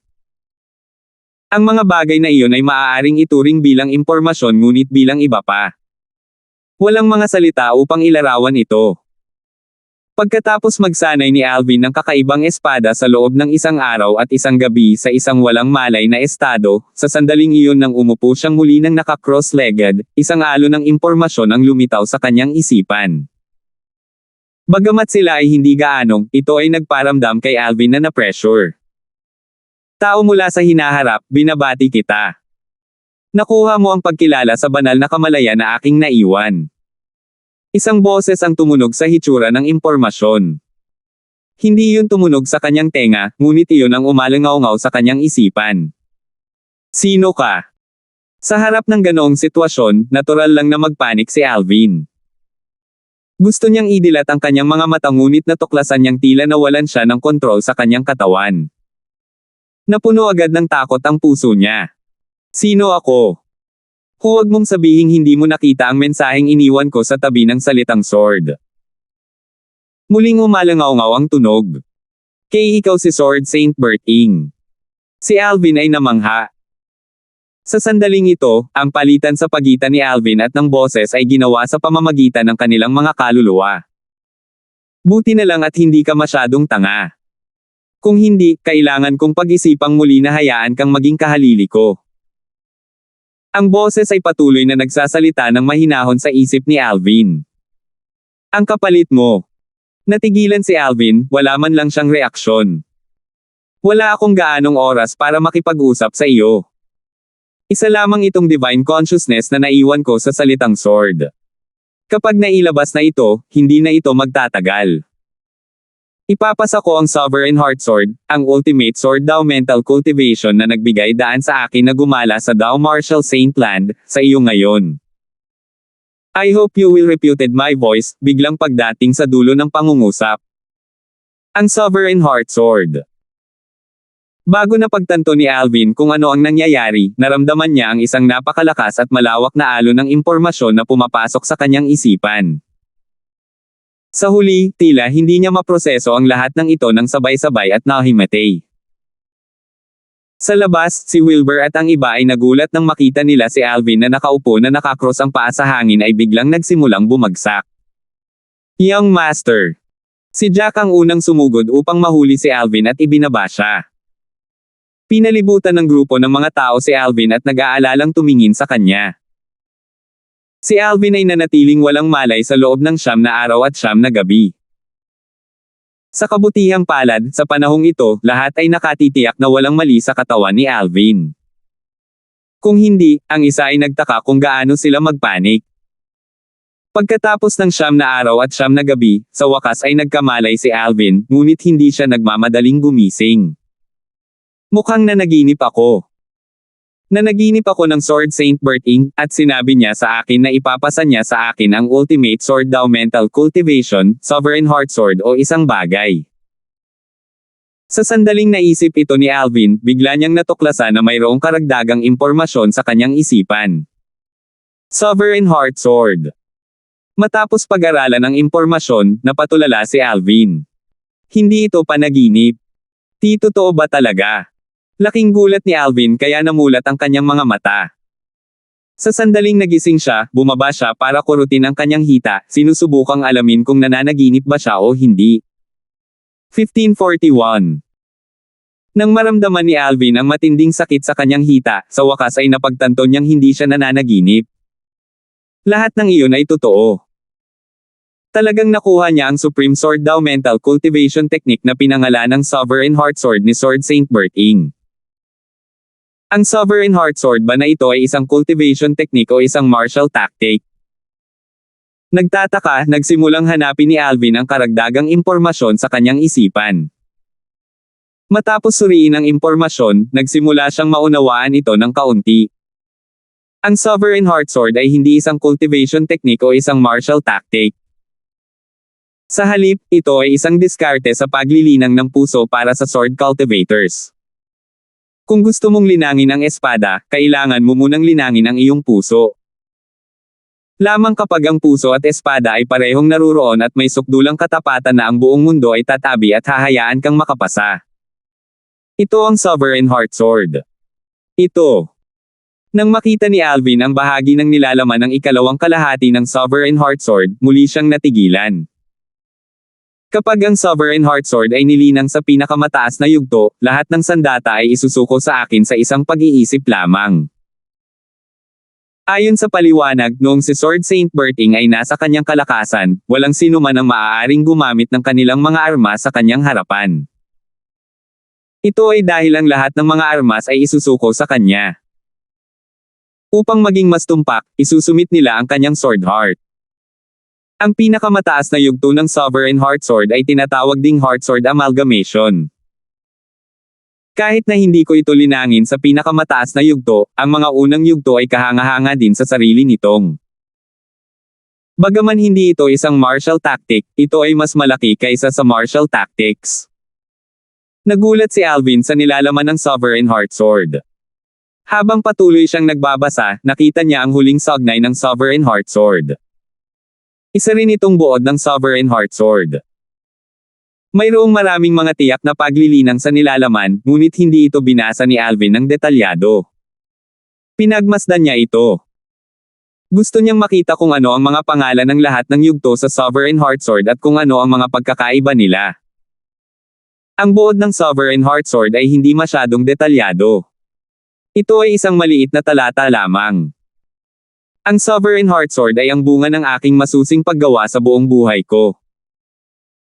Bagamat hindi ito isang Saint-grade martial tactic, ito ay higit na nahihigitin ang Saint-grade martial tactics. Ang mga diskarte sa loob ng Heaven Rank Prominent Saint-grade martial tactic ay halos 1/10 ng Sovereign Heart Sword. Naturally, ito lang ang magiging kaso kung ikaw ay mag-cultivate sa pinakamataas na sword. Nagawa ko lang itong linangin sa pinakamataas na yugto sa nakalipas na 10 taon bago ako sumailalim sa Transcendence. Ito ang buod ng Sovereign Heart Sword. Well, sa halip na sabihin ito ay isang buod. Ito ay mas katulad ng isang epilogue mula sa Sword Saint Berting. Ang mga diskarte ng isang Heaven Rank Prominent Saint-grade martial tactic ay halos 10 nito. Ganyan ba talaga kahanga-hanga itong Heart Sword Amalgamation, ang pinakamataas na yugto ng Sovereign Heart Sword? Nahirapang paniwalaan si Alvin. Ang una niyang naisip ay ang Sword Saint Berting na ito ay nagsisinungaling. Gayunpaman, ang kanyang tren ng pag-iisip sa lalong madaling panahon ay nagbago ng kurso nito. Pakiramdam niya ay hindi na kailangang magsinungaling si Sword Saint Berting. Kung tutuusin, kung siya ay nagsinungaling, ang katotohanan ay lalabas sa bandang huli, at madumisan lamang niya ang kanyang sariling reputasyon.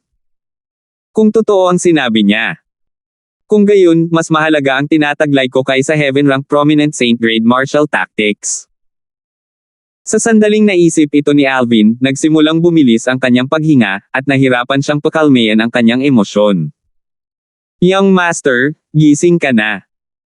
Nagising si Alvin at napaupo dahil sa kanyang pagkabigla, na ikinagulat ni Jack. Naalerto na rin ang lahat. Alvin boy, okay ka lang ba? Nag-aalalang tanong ni Wilbur. Alvin, kumusta ang pakiramdam mo? Ang iba ay nakatingin din kay Alvin na nag-aalala. Sa pagharap sa pag-aalala ng lahat, isang init ang bumalot sa puso ni Alvin. Umiling siya at sinabing, ayos lang ako. Alvin boy, kalahating taon kang nakaupong hindi kumikibo bago ka tila nahulog sa isang estado ng kaliwanagan. Talaga bang naliwanagan ka? Curious na tanong ni Wilbur. Oo. Alam na mahihirapang ipaliwanag ang kanyang engkwentro, hindi masyadong nagpaliwanag si Alvin at tumango lamang bilang tugon sa tanong ni Wilbur. Napatingin agad sa kanya ang iba na naiinggit. Pagkatapos ng lahat, ang kaliwanagan ay hindi isang bagay na madaling makuha ng isa. Gaya nga ng kasabihan, kapag ang isa ay may epiphany, lahat ng tagasunod ng isa ay makikinabang din dito. Naniniwala sila na ang lakas ni Alvin ay malamang na tumaas ng husto. Boom! Nang ang grupo ng mga tao ay nakapaligid pa kay Alvin, isang malakas na tunog ang biglang umalangaw-ngaw sa hangin, na ikinagulat nilang lahat. Sabay-sabay silang napatingin sa lugar kung saan nanggaling ang ingay. Sa susunod na sandali, bukod kay Alvin na bahagyang natigilan, ang takot ay agad na bumungad sa iba. Anong nangyayari? Sa ilalim ng mapagbantay na mga mata ng iba, ang salitang sword, na iniwan ni Sword Saint Berting sa pader ng bundok ay biglang nagsimulang pumutok. Upang maging mas tumpak, ang buong pader ng bundok ay nagsimulang pumutok. Sa isang kisap mata, sunod-sunod na malalalim na bitek ang kumakalat sa dingding ng bundok na parang sapot ng gagamba. Ang salitang sword ay nagsimulang lumabo kaagad. Whoosh! Whoosh! Whoosh! Sa susunod na sandali, lumitaw ang isang eksena na ikinagulat ng lahat, kabilang si Alvin. Matapos mabitak at mabitak ang pader ng bundok, isang malaking halaga ng makakapal na berdeng espada na si Chi ang bumaril mula sa loob at tumama sa paligid ng pader bago nabasag ang pader ng bundok at naging alikabok. Boom! Boom! Boom! Boom! Nang ang isang malaking ibabaw ng pader ng bundok ay nabasag, ang alikabok ay pinalipad pataas, na tumatakip sa kalangitan. Maya-maya ay bumaba ito bago ito sumabog na parang ulap ng kabute. Dahil sa kanilang estado ng pagkabigla, si Alvin at ang iba pa ay walang oras upang iwasan ang alikabok at natakpan ang ulo hanggang paa ng kulay abo. Anong nangyayari? Natulala si Wilbur at ang iba pa. Tanging si Alvin lamang ang tila nawala sa pag-iisip nang makita niyang wala na ang pader ng bundok na may salitang sword. Ito kaya ang dahilan kung bakit iniwan ni Sword Saint Berting ang salitang sword, ay para makahanap ng kahalili para sa Sovereign Heart Sword. Sa pagtatapos ng impormasyon tungkol sa Sovereign Heart Sword, tila nabanggit niya na ang taong makakakuha ng Sovereign Heart Sword ay magiging tanging kahalili ng Fograin progeny na iyon o kung anuman. Hindi ba't nag-iwan din siya ng katulad na legacy sa dalawa pang mortal continents? Bakit niya sinabing ako lang ang kapalit? Huwag mong sabihin sa akin pagkatapos niya akong kilalanin bilang kapalit ng Sovereign Heart Sword, na wala na rin ang salitang sword, sa pader ng bundok sa dalawa pang mortal continents. Nag-iisip si Alvin sa loob. Natural, ito ay isang haka-haka lamang, at hindi siya sigurado. Ang hindi alam ni Alvin ay noong pinagmamasdan niya ang pader ng bundok na inukit na may salitang sword, na gumuho sa alikabok, sa isang lugar sa iba pang dalawang mortal continents, ganoon din ang nangyayari. Sa isa sa mga mortal na kontinente, wala pang nakakita sa pader ng bundok. Sa kabilang mortal continent, natagpuan ito ng isang sekta. Agad nilang ginawa ang lugar na Saintland ng kanilang sekta. Gayunpaman, ang araw na ito ay nakatadhana na maging isang hindi malilimutang araw para sa lahat sa sekta. Ito ay dahil ang Saintland ng kanilang sekta ay biglang naging alikabok sa hindi malamang dahilan. Napansin ng isang alagad na nagbabantay sa Saintland ang mga bitek sa pader ng bundok na may salitang sword. Pagkaraan ng ilang sandali, ang mga matataas na opisyal ng sekta ay dumating sa banal na lupain at nasaksihan ang isang eksenang mananatili magpakailanman sa kanilang isipan. Matapos mag-crack ang Saint Wall sa Saintland ng kanilang sekta, isang makakapal na espada na Chi ang bumaril at naging sanhi ng pagguho ng Saint Wall at naging alabok. Ang Saint Wall ay nabasag at ang Saintland ay gumuho. Hindi kaya pinarusahan tayo ng Diyos sa pagkuha ng lupaing ito bilang atin. Ang mga matataas na opisyal na nakasaksi sa insidente ay nakaramdam ng lungkot. Sa katunayan, kahit na ang pinakamalakas na powerhouse sa kanilang sekta ay hindi nakapag-iwan ng gasgas sa Saint Wall. Gayunpaman, ang Saint Wall ay naging alikabok sa sandaling ito. Kung hindi ito parusa mula sa langit, ano ito? Mayroon bang sino mang nagtataglay ng gayong lakas sa mundong ito? Hindi nila akalain na nangyari ang insidenteng ito dahil ang ultimong powerhouse na nag-iwan sa tinatawag nilang Saint Wall, ay natagpuan ang kanyang kaisa-isang kahalili. Dahil natagpuan na niya ang kanyang kahalili, hindi na kailangang manatili ang iba pang mga pader ng bundok na may mga salitang sword. Hindi mahirap isipin na hahabulin nila si Alvin at hihilingin sa kanya na ibalik ang kanilang Saintland kung alam nilang siya ang dahilan nito. Ngayon na ang pader ng bundok na inukit ng salitang sword, ay naging alabok, ang tanging natitira sa salitang sword, ay ang pangalan nito, Sword Valley. Si Alvin at ang isa pa ay nag-hover sa itaas ng canyon, nakatayo sa tapat ng isa't isa. Lahat, sisimulan ko na ang aking paglalakbay sa Moon Illumination Sect sa Dao Marshall Saint Land. I wonder kung ano ang iyong mga plano. Tahimik na tanong ni Alvin habang nakatingin kay Wilbur at sa iba pa. Wala nang kahit ano sa Cloud Continent na inaalagaan niya. Pinuno ng kanyang dalawang kasintahang hindi alam ang kinaroroonan ng kanyang puso ng pag-aalala. Nang marinig ang tanong ni Alvin, natahimik si Wilbur at ang iba pa. Ginugol nila ang nakalipas na ilang taon sa Half Moon Island, at nasanay sila sa Half Moon Island sa isang tiyak na lawak. Sa kasalukuyan, ang Half Moon Island ay naging mga guho. Kahit bumalik sila, delikado. Sa sandaling ito, wala talaga silang plano. Alvin, anong uri ng lugar ang Dao Marshall Saint Land? Si Henry ang unang nagsalita. Dao Marshall Saint Land. Nang marinig iyon, tahimik na nag-isip si Alvin bago niya sinabi sa kanila ang tungkol sa Dao Marshall Saint Land na kilala niya. Kasabay nito, sinabi niya sa kanila ang tungkol sa kanyang sitwasyon ngayon. Kung gusto ninyong lahat na pumunta sa Dao Marshall Saint Land, maaari kayong sumunod sa akin. Kasama ang aking nakatatandang kapatid doon, hindi magiging mahirap na humanap ng lugar na matutuluyan ninyong lahat, sabi ni Alvin nang maabot niya ang dulo ng kanyang pangungusap. Si Wilbur at ang iba ay matagal nang interesado sa Dao Marshall Saint Land na inilarawan ni Alvin. Maliban sa pagkakaroon ng mas pinalaking gravitational pull, walang anuman sa Cloud Continent o sa Mortal Continent na maihahambing sa Dao Marshall Saint Land. Doon, kahit ang mga powerhouse na nasa antas ng Marshall o Demon Emperor ay itinuturing na wala. Ang cultivation environment, Saint Stones, at Saint Grade Marshall tactics doon ay talagang kaakit-akit kay Wilbur at sa iba pa. Alvin, Mortal Shedding Stage Marshall Cultivator ka na ba ngayon? Hindi maiwasang magtanong ni Renz habang nakatingin kay Alvin. 1542. Batay sa mga salita ni Alvin, nalaman ng iba, kabilang si Henry, ang tungkol sa Mortal Shedding Stage Marshall Cultivators sa Dao Marshall Saint Land. Alam nila na ito ay isang presensya na mas mataas sa Marshall at Demon Emperors. Yugto ng Mortal Shedding. Nang marinig ni Alvin ang mga salita ni Henry, umiling siya. Wala ako sa Mortal Shedding Stage. Imposible. Si Wilbur at ang iba ay hindi naniwala sa kanya. Kung wala ka sa Mortal Shedding Stage, paano magiging napakabilis ng iyong bilis noon kapag ibinalik mo kami? Eksakto. Nakakabaliw ang bilis kanina. Napakabilis kaya hindi ko man lang makita ang paligid ko. Alvin, hindi ka nagbibiro sa amin, tama.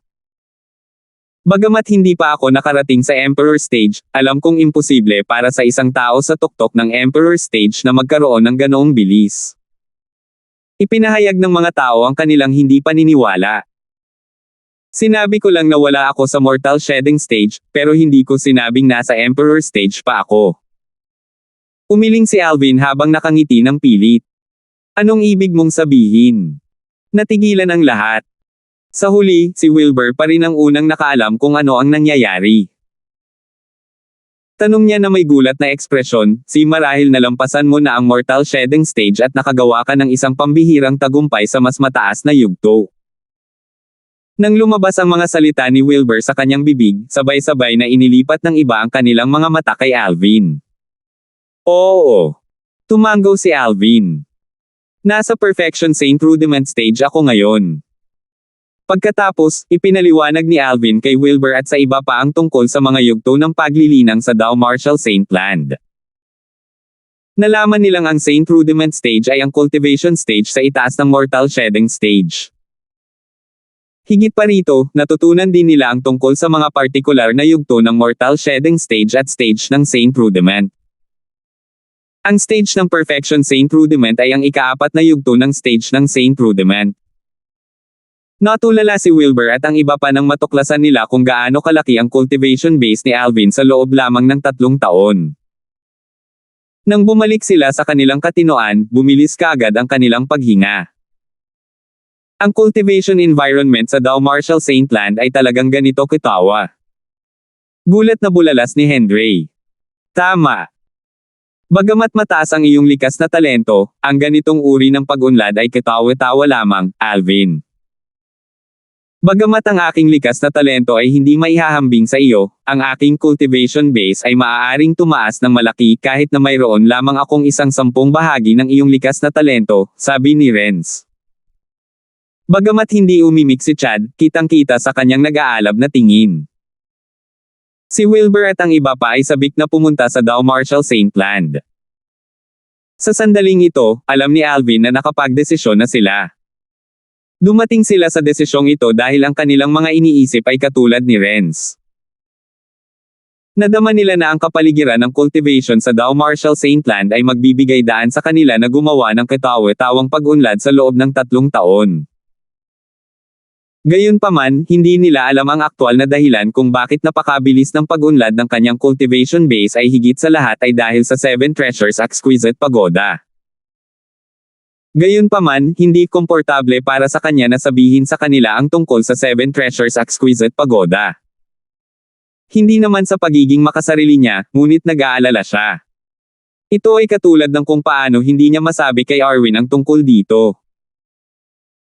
Si Wilbur at ang iba pa ay handang mag-alay ng kanilang buhay para sa kanya, walang duda na hindi nila siya ipagkakanulo. Gayunpaman, kung ang isa ay nasa ilalim ng ilang soul-ransacking spiritual secret tactic, ang mga aksyon ng isang tao ay hindi nasa ilalim ng kontrol ng isa. Ito ang pinakakinabahala ni Alvin.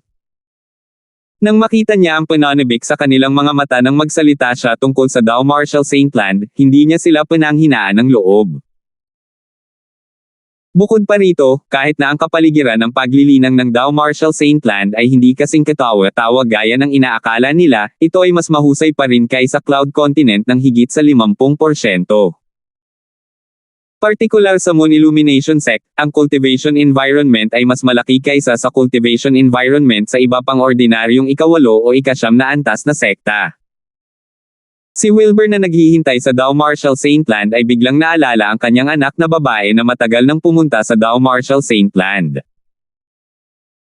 Agad siyang tumingin kay Alvin at may pananabik na nagtanong, "Alvin boy, nakatanggap ka ba ng anumang balita tungkol kay Wooer noong ikaw ay nasa Dow Marshall St. Land?"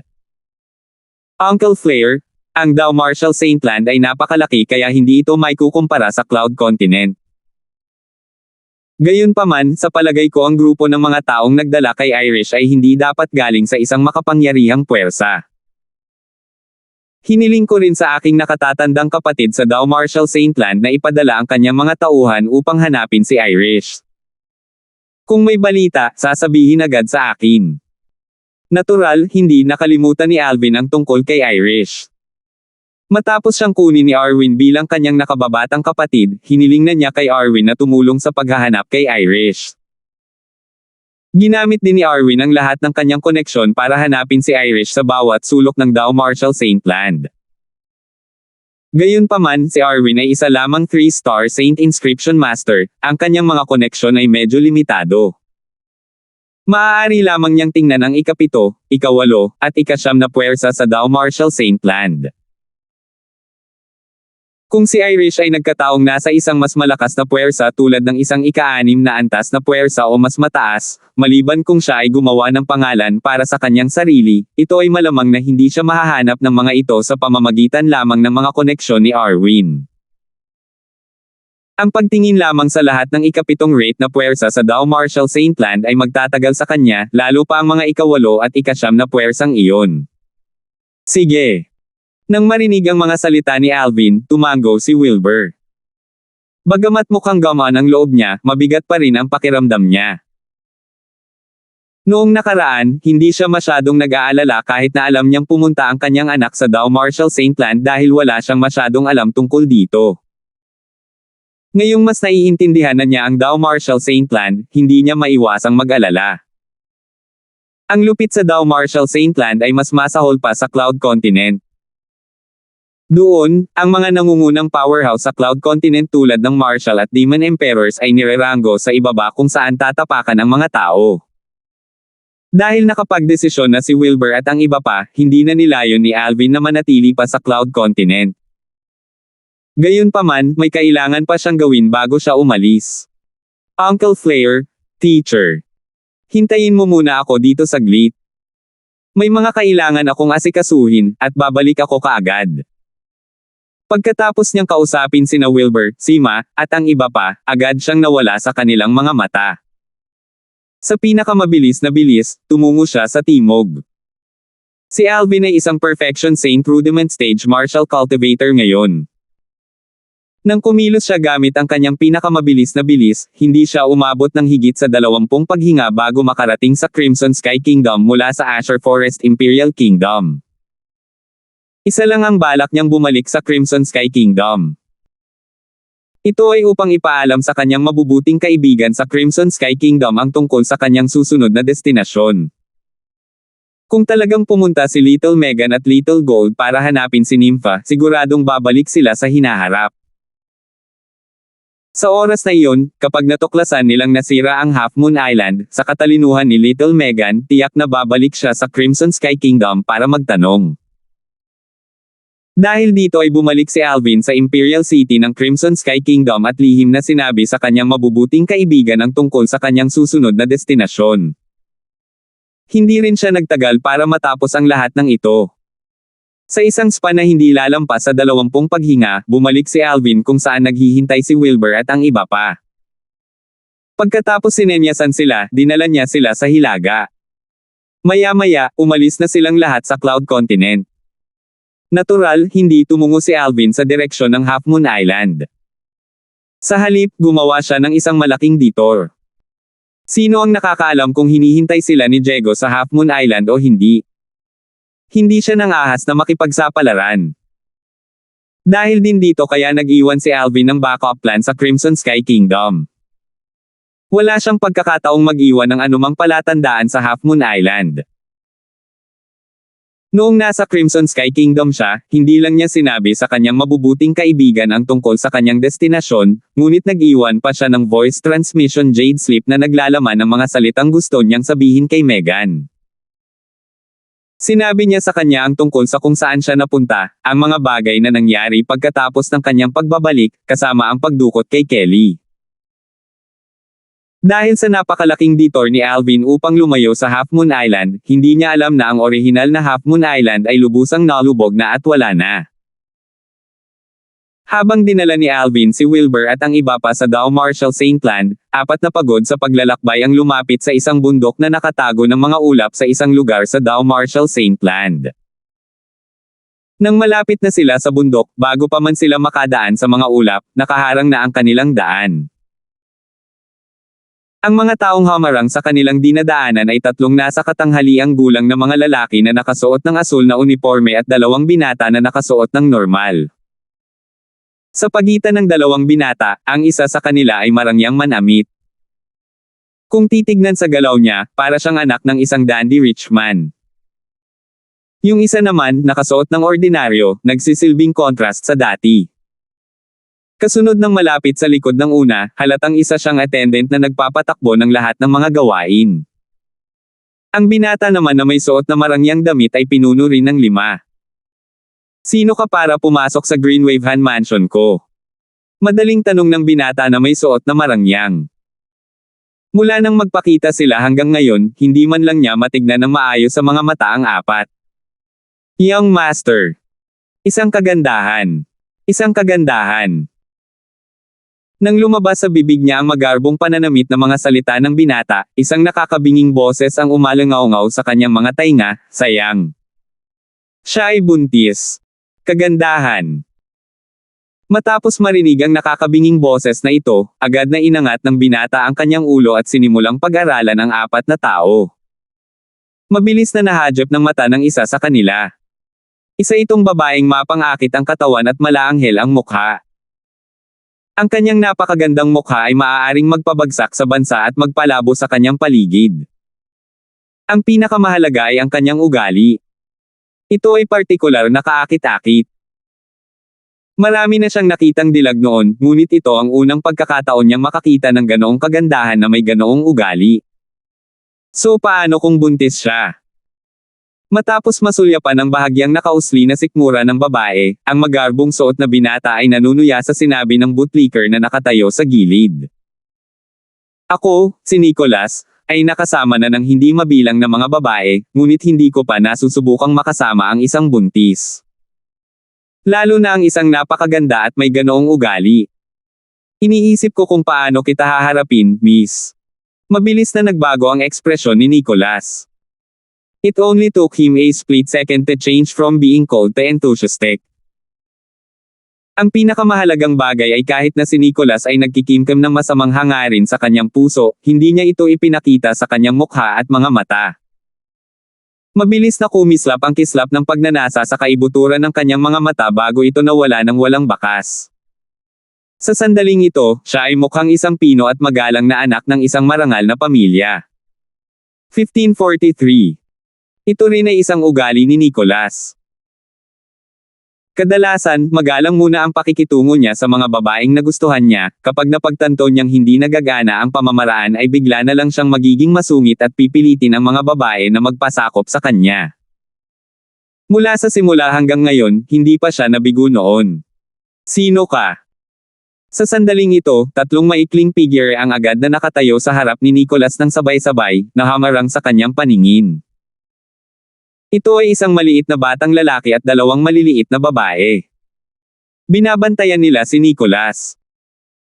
Nang makita ni Nicholas ang tatlong maliliit na bata na humahadlang sa kanyang pagtingin sa kagandahan, agad na naging seryoso ang kanyang ekspresyon.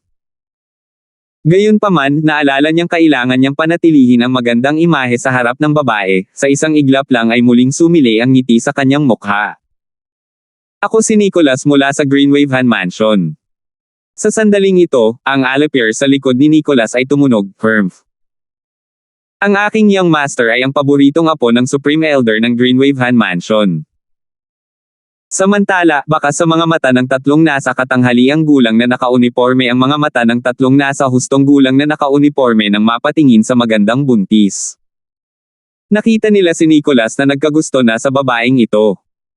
Sa pagkakaalam nila, walang sino man sa mga babaeng nagustuhan ni Nicholas ang nakatakas sa kanya.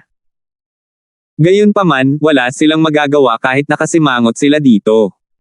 Sino ang humiling kay Nicholas na maging apo ng nag-iisang Supreme Elder sa kanilang Greenwaven Mansion? Bukod sa, tulad ng sinabi ng alapir sa tabi ni Nicholas, siya rin ang paboritong apo ng Supreme Elder ng Greenwaven Mansion.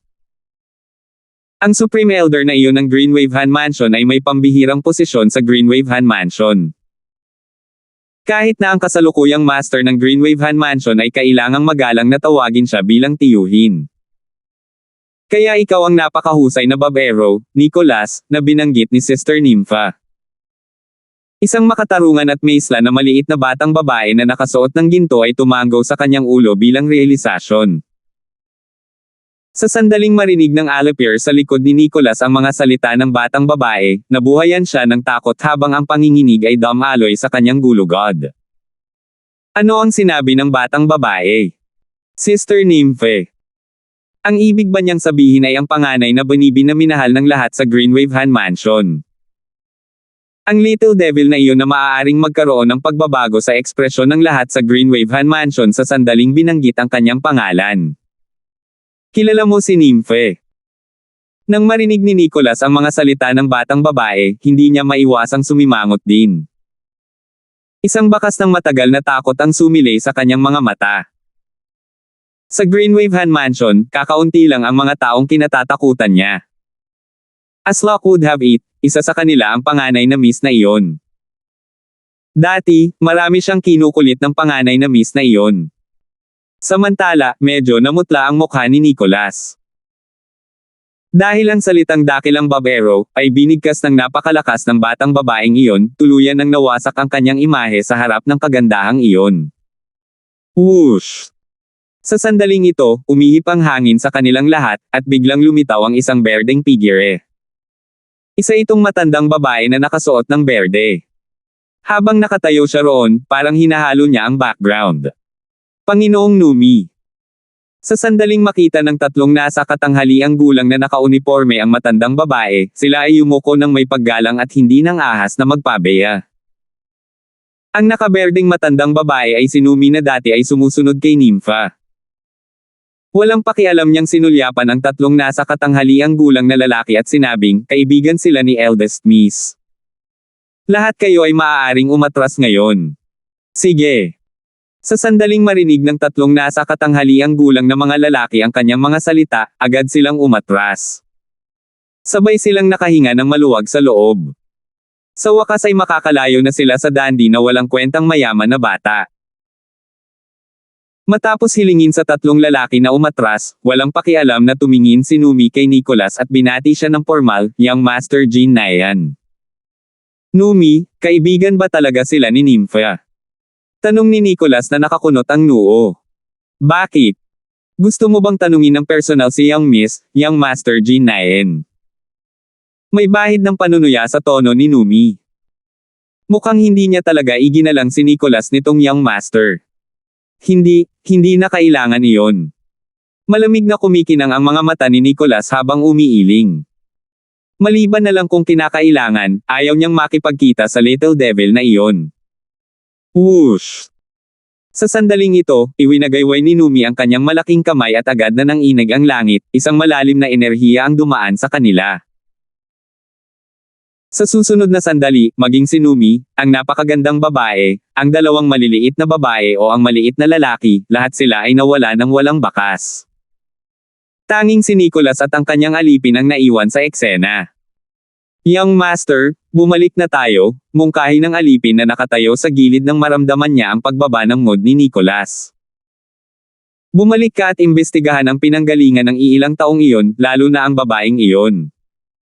Dapat ay mayroon ako." Ngayong walang ibang tao sa eksena, hindi na nag-abala si Nicholas sa paglalagay ng facade. Agad na bumungad sa kanyang mga mata ang mga pahiwatig ng pagnanasa. "Young Master, baka hayaan na lang natin." Sinabi rin ni Lord Numi na kaibigan siya ni Young Miss Nympha. "Kung hinawakan mo siya, natatakot ako na hindi basta-basta pabayaan ni Young Miss Nympha ang bagay na iyon." Ang Alapiers ay tila natakot lalo na kay Young Miss Nympha. Sa tuwing babanggitin siya nito ay nanginginig ang katawan niya ng walang dahilan. Paano kung ayaw niyang pabayaan ang bagay na to? Don't tell me na papatayin niya ako. Isantibi mo na lang na baka wala pa siyang kakayahan na gawin iyon, kahit na mayroon siya, hindi ako naniniwalang papatayin niya ako dahil sa isang outsider. Malamig na sumangot si Nicholas sa pang-aalipusta. Gayunpaman, hindi madaling makitungo sa Young Miss Nympha. Ngumiti ng pilit ang alipin. "Wala kang dapat sabihin. Kahit ano paman, kailangan kong makuha ang babaeng iyon. Kung makukuha ko siya, wala akong pakialam na paikliin ang buhay ko ng ilang taon, lalo pa ang pagharap sa walang sakit na panunukso ng munting dyablo." Sa pagtaas ng kanyang kamay, pinigilan ni Nicholas ang kanyang alipin na magpatuloy. Nang marinig ito ng Alapiers ay hindi na siya nagsalita.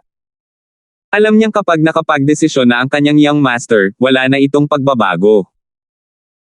Sa kabilang banda, ang 4 na taong pagod sa paglalakbay ay dinala sa bundok na tinago ng mga ulap. May isang malawak na lupain na may mga gusali, tulad ng isang maliit na kaharian sa likod ng mga ulap. Ito ang Greenwave Han Mansion. Ang 4 na taong pagod sa paglalakbay ay walang iba kundi si Megan, Little Black, Little White, at Little Gold na naglakbay dito mula sa Half Moon Island. Pagkatapos umalis sa Half Moon Island, nag-alala si Megan sa kaligtasan ni Kelly. Gayunpaman, mahina siya ngayon, at alam niyang kung babalik siya, maghuhukay lang siya ng libingan para sa kanyang sarili. Kung mag-isa lang siya, hindi niya iiwan si Kelly kahit mamatay siya. Gayunpaman, sa ngayon, hindi siya nag-iisa. May dala siyang bata sa kanyang tiyan. Anak iyon ng lalaking mahal niya at niya. Dahil dito, pumayag siya sa desisyon ng Little Black, Little White, at Little Gold na bumalik sa Dow Marshall St. Land at sa Greenwave Han Mansion para humingi ng tulong. Hindi naging madali ang kanilang paglalakbay dito. Inabot sila ng halos isang buong taon bago sila tuluyang nakarating sa kanilang destinasyon. Di nagtagal, nakilala ni Megan at ng iba pa si Nympha. Nang makita ni Nympha si Megan, nagliwanag ang kanyang mga mata. Masigasig niyang hinawakan ang kanyang mga kamay at binati siya, "Sister Megan. Ano ang nagdala sa iyo dito?" "Nympha, malaki ang pinagbago mo." Nagulat si Megan nang makita niyang muli si Nympha. Matapos gumawa ng isang pambihirang tagumpay si Nympha sa mortal shedding stage, ang kanyang hitsura ay hindi na nakatali sa kanyang paraan ng paglilinang. Kaya naman nagsimula siyang mag-mature mula sa isang dalaga hanggang sa isang magandang babae. Sa mga tuntunin ng kagandahan, hindi siya mas mababa kaysa kay Megan. Hehe. Humalaklak si Nympha bago tumingin sa likod ni Megan. Tumingin siya kay Little Gold, Little Black, at Little White habang nagtatanong, bakit apat lang kayo? Nasaan si Sister Kelly? Napabuntong hininga si Megan. Sa sandaling marinig niya ang pagbanggit ni Nympha kay Kelly, agad na lumitaw ang nag-aalalang ekspresyon sa kanyang mukha. Sa buong paglalakbay dito, ang pinaka-inaalala niya ay si Kelly. Bakit? Anong nangyari? Medyo nagbago ang ekspresyon ni Nympha. Masasabi niyang may hindi tama. Sister Nympha, Half Moon Island. Ang Little Gold ay nagsimulang magsalita ng galit na galit. Ikinwento niya ang nangyari pagkatapos na dumating si Diego, ang 5-clawed Golden Dragon, sa Half Moon Island.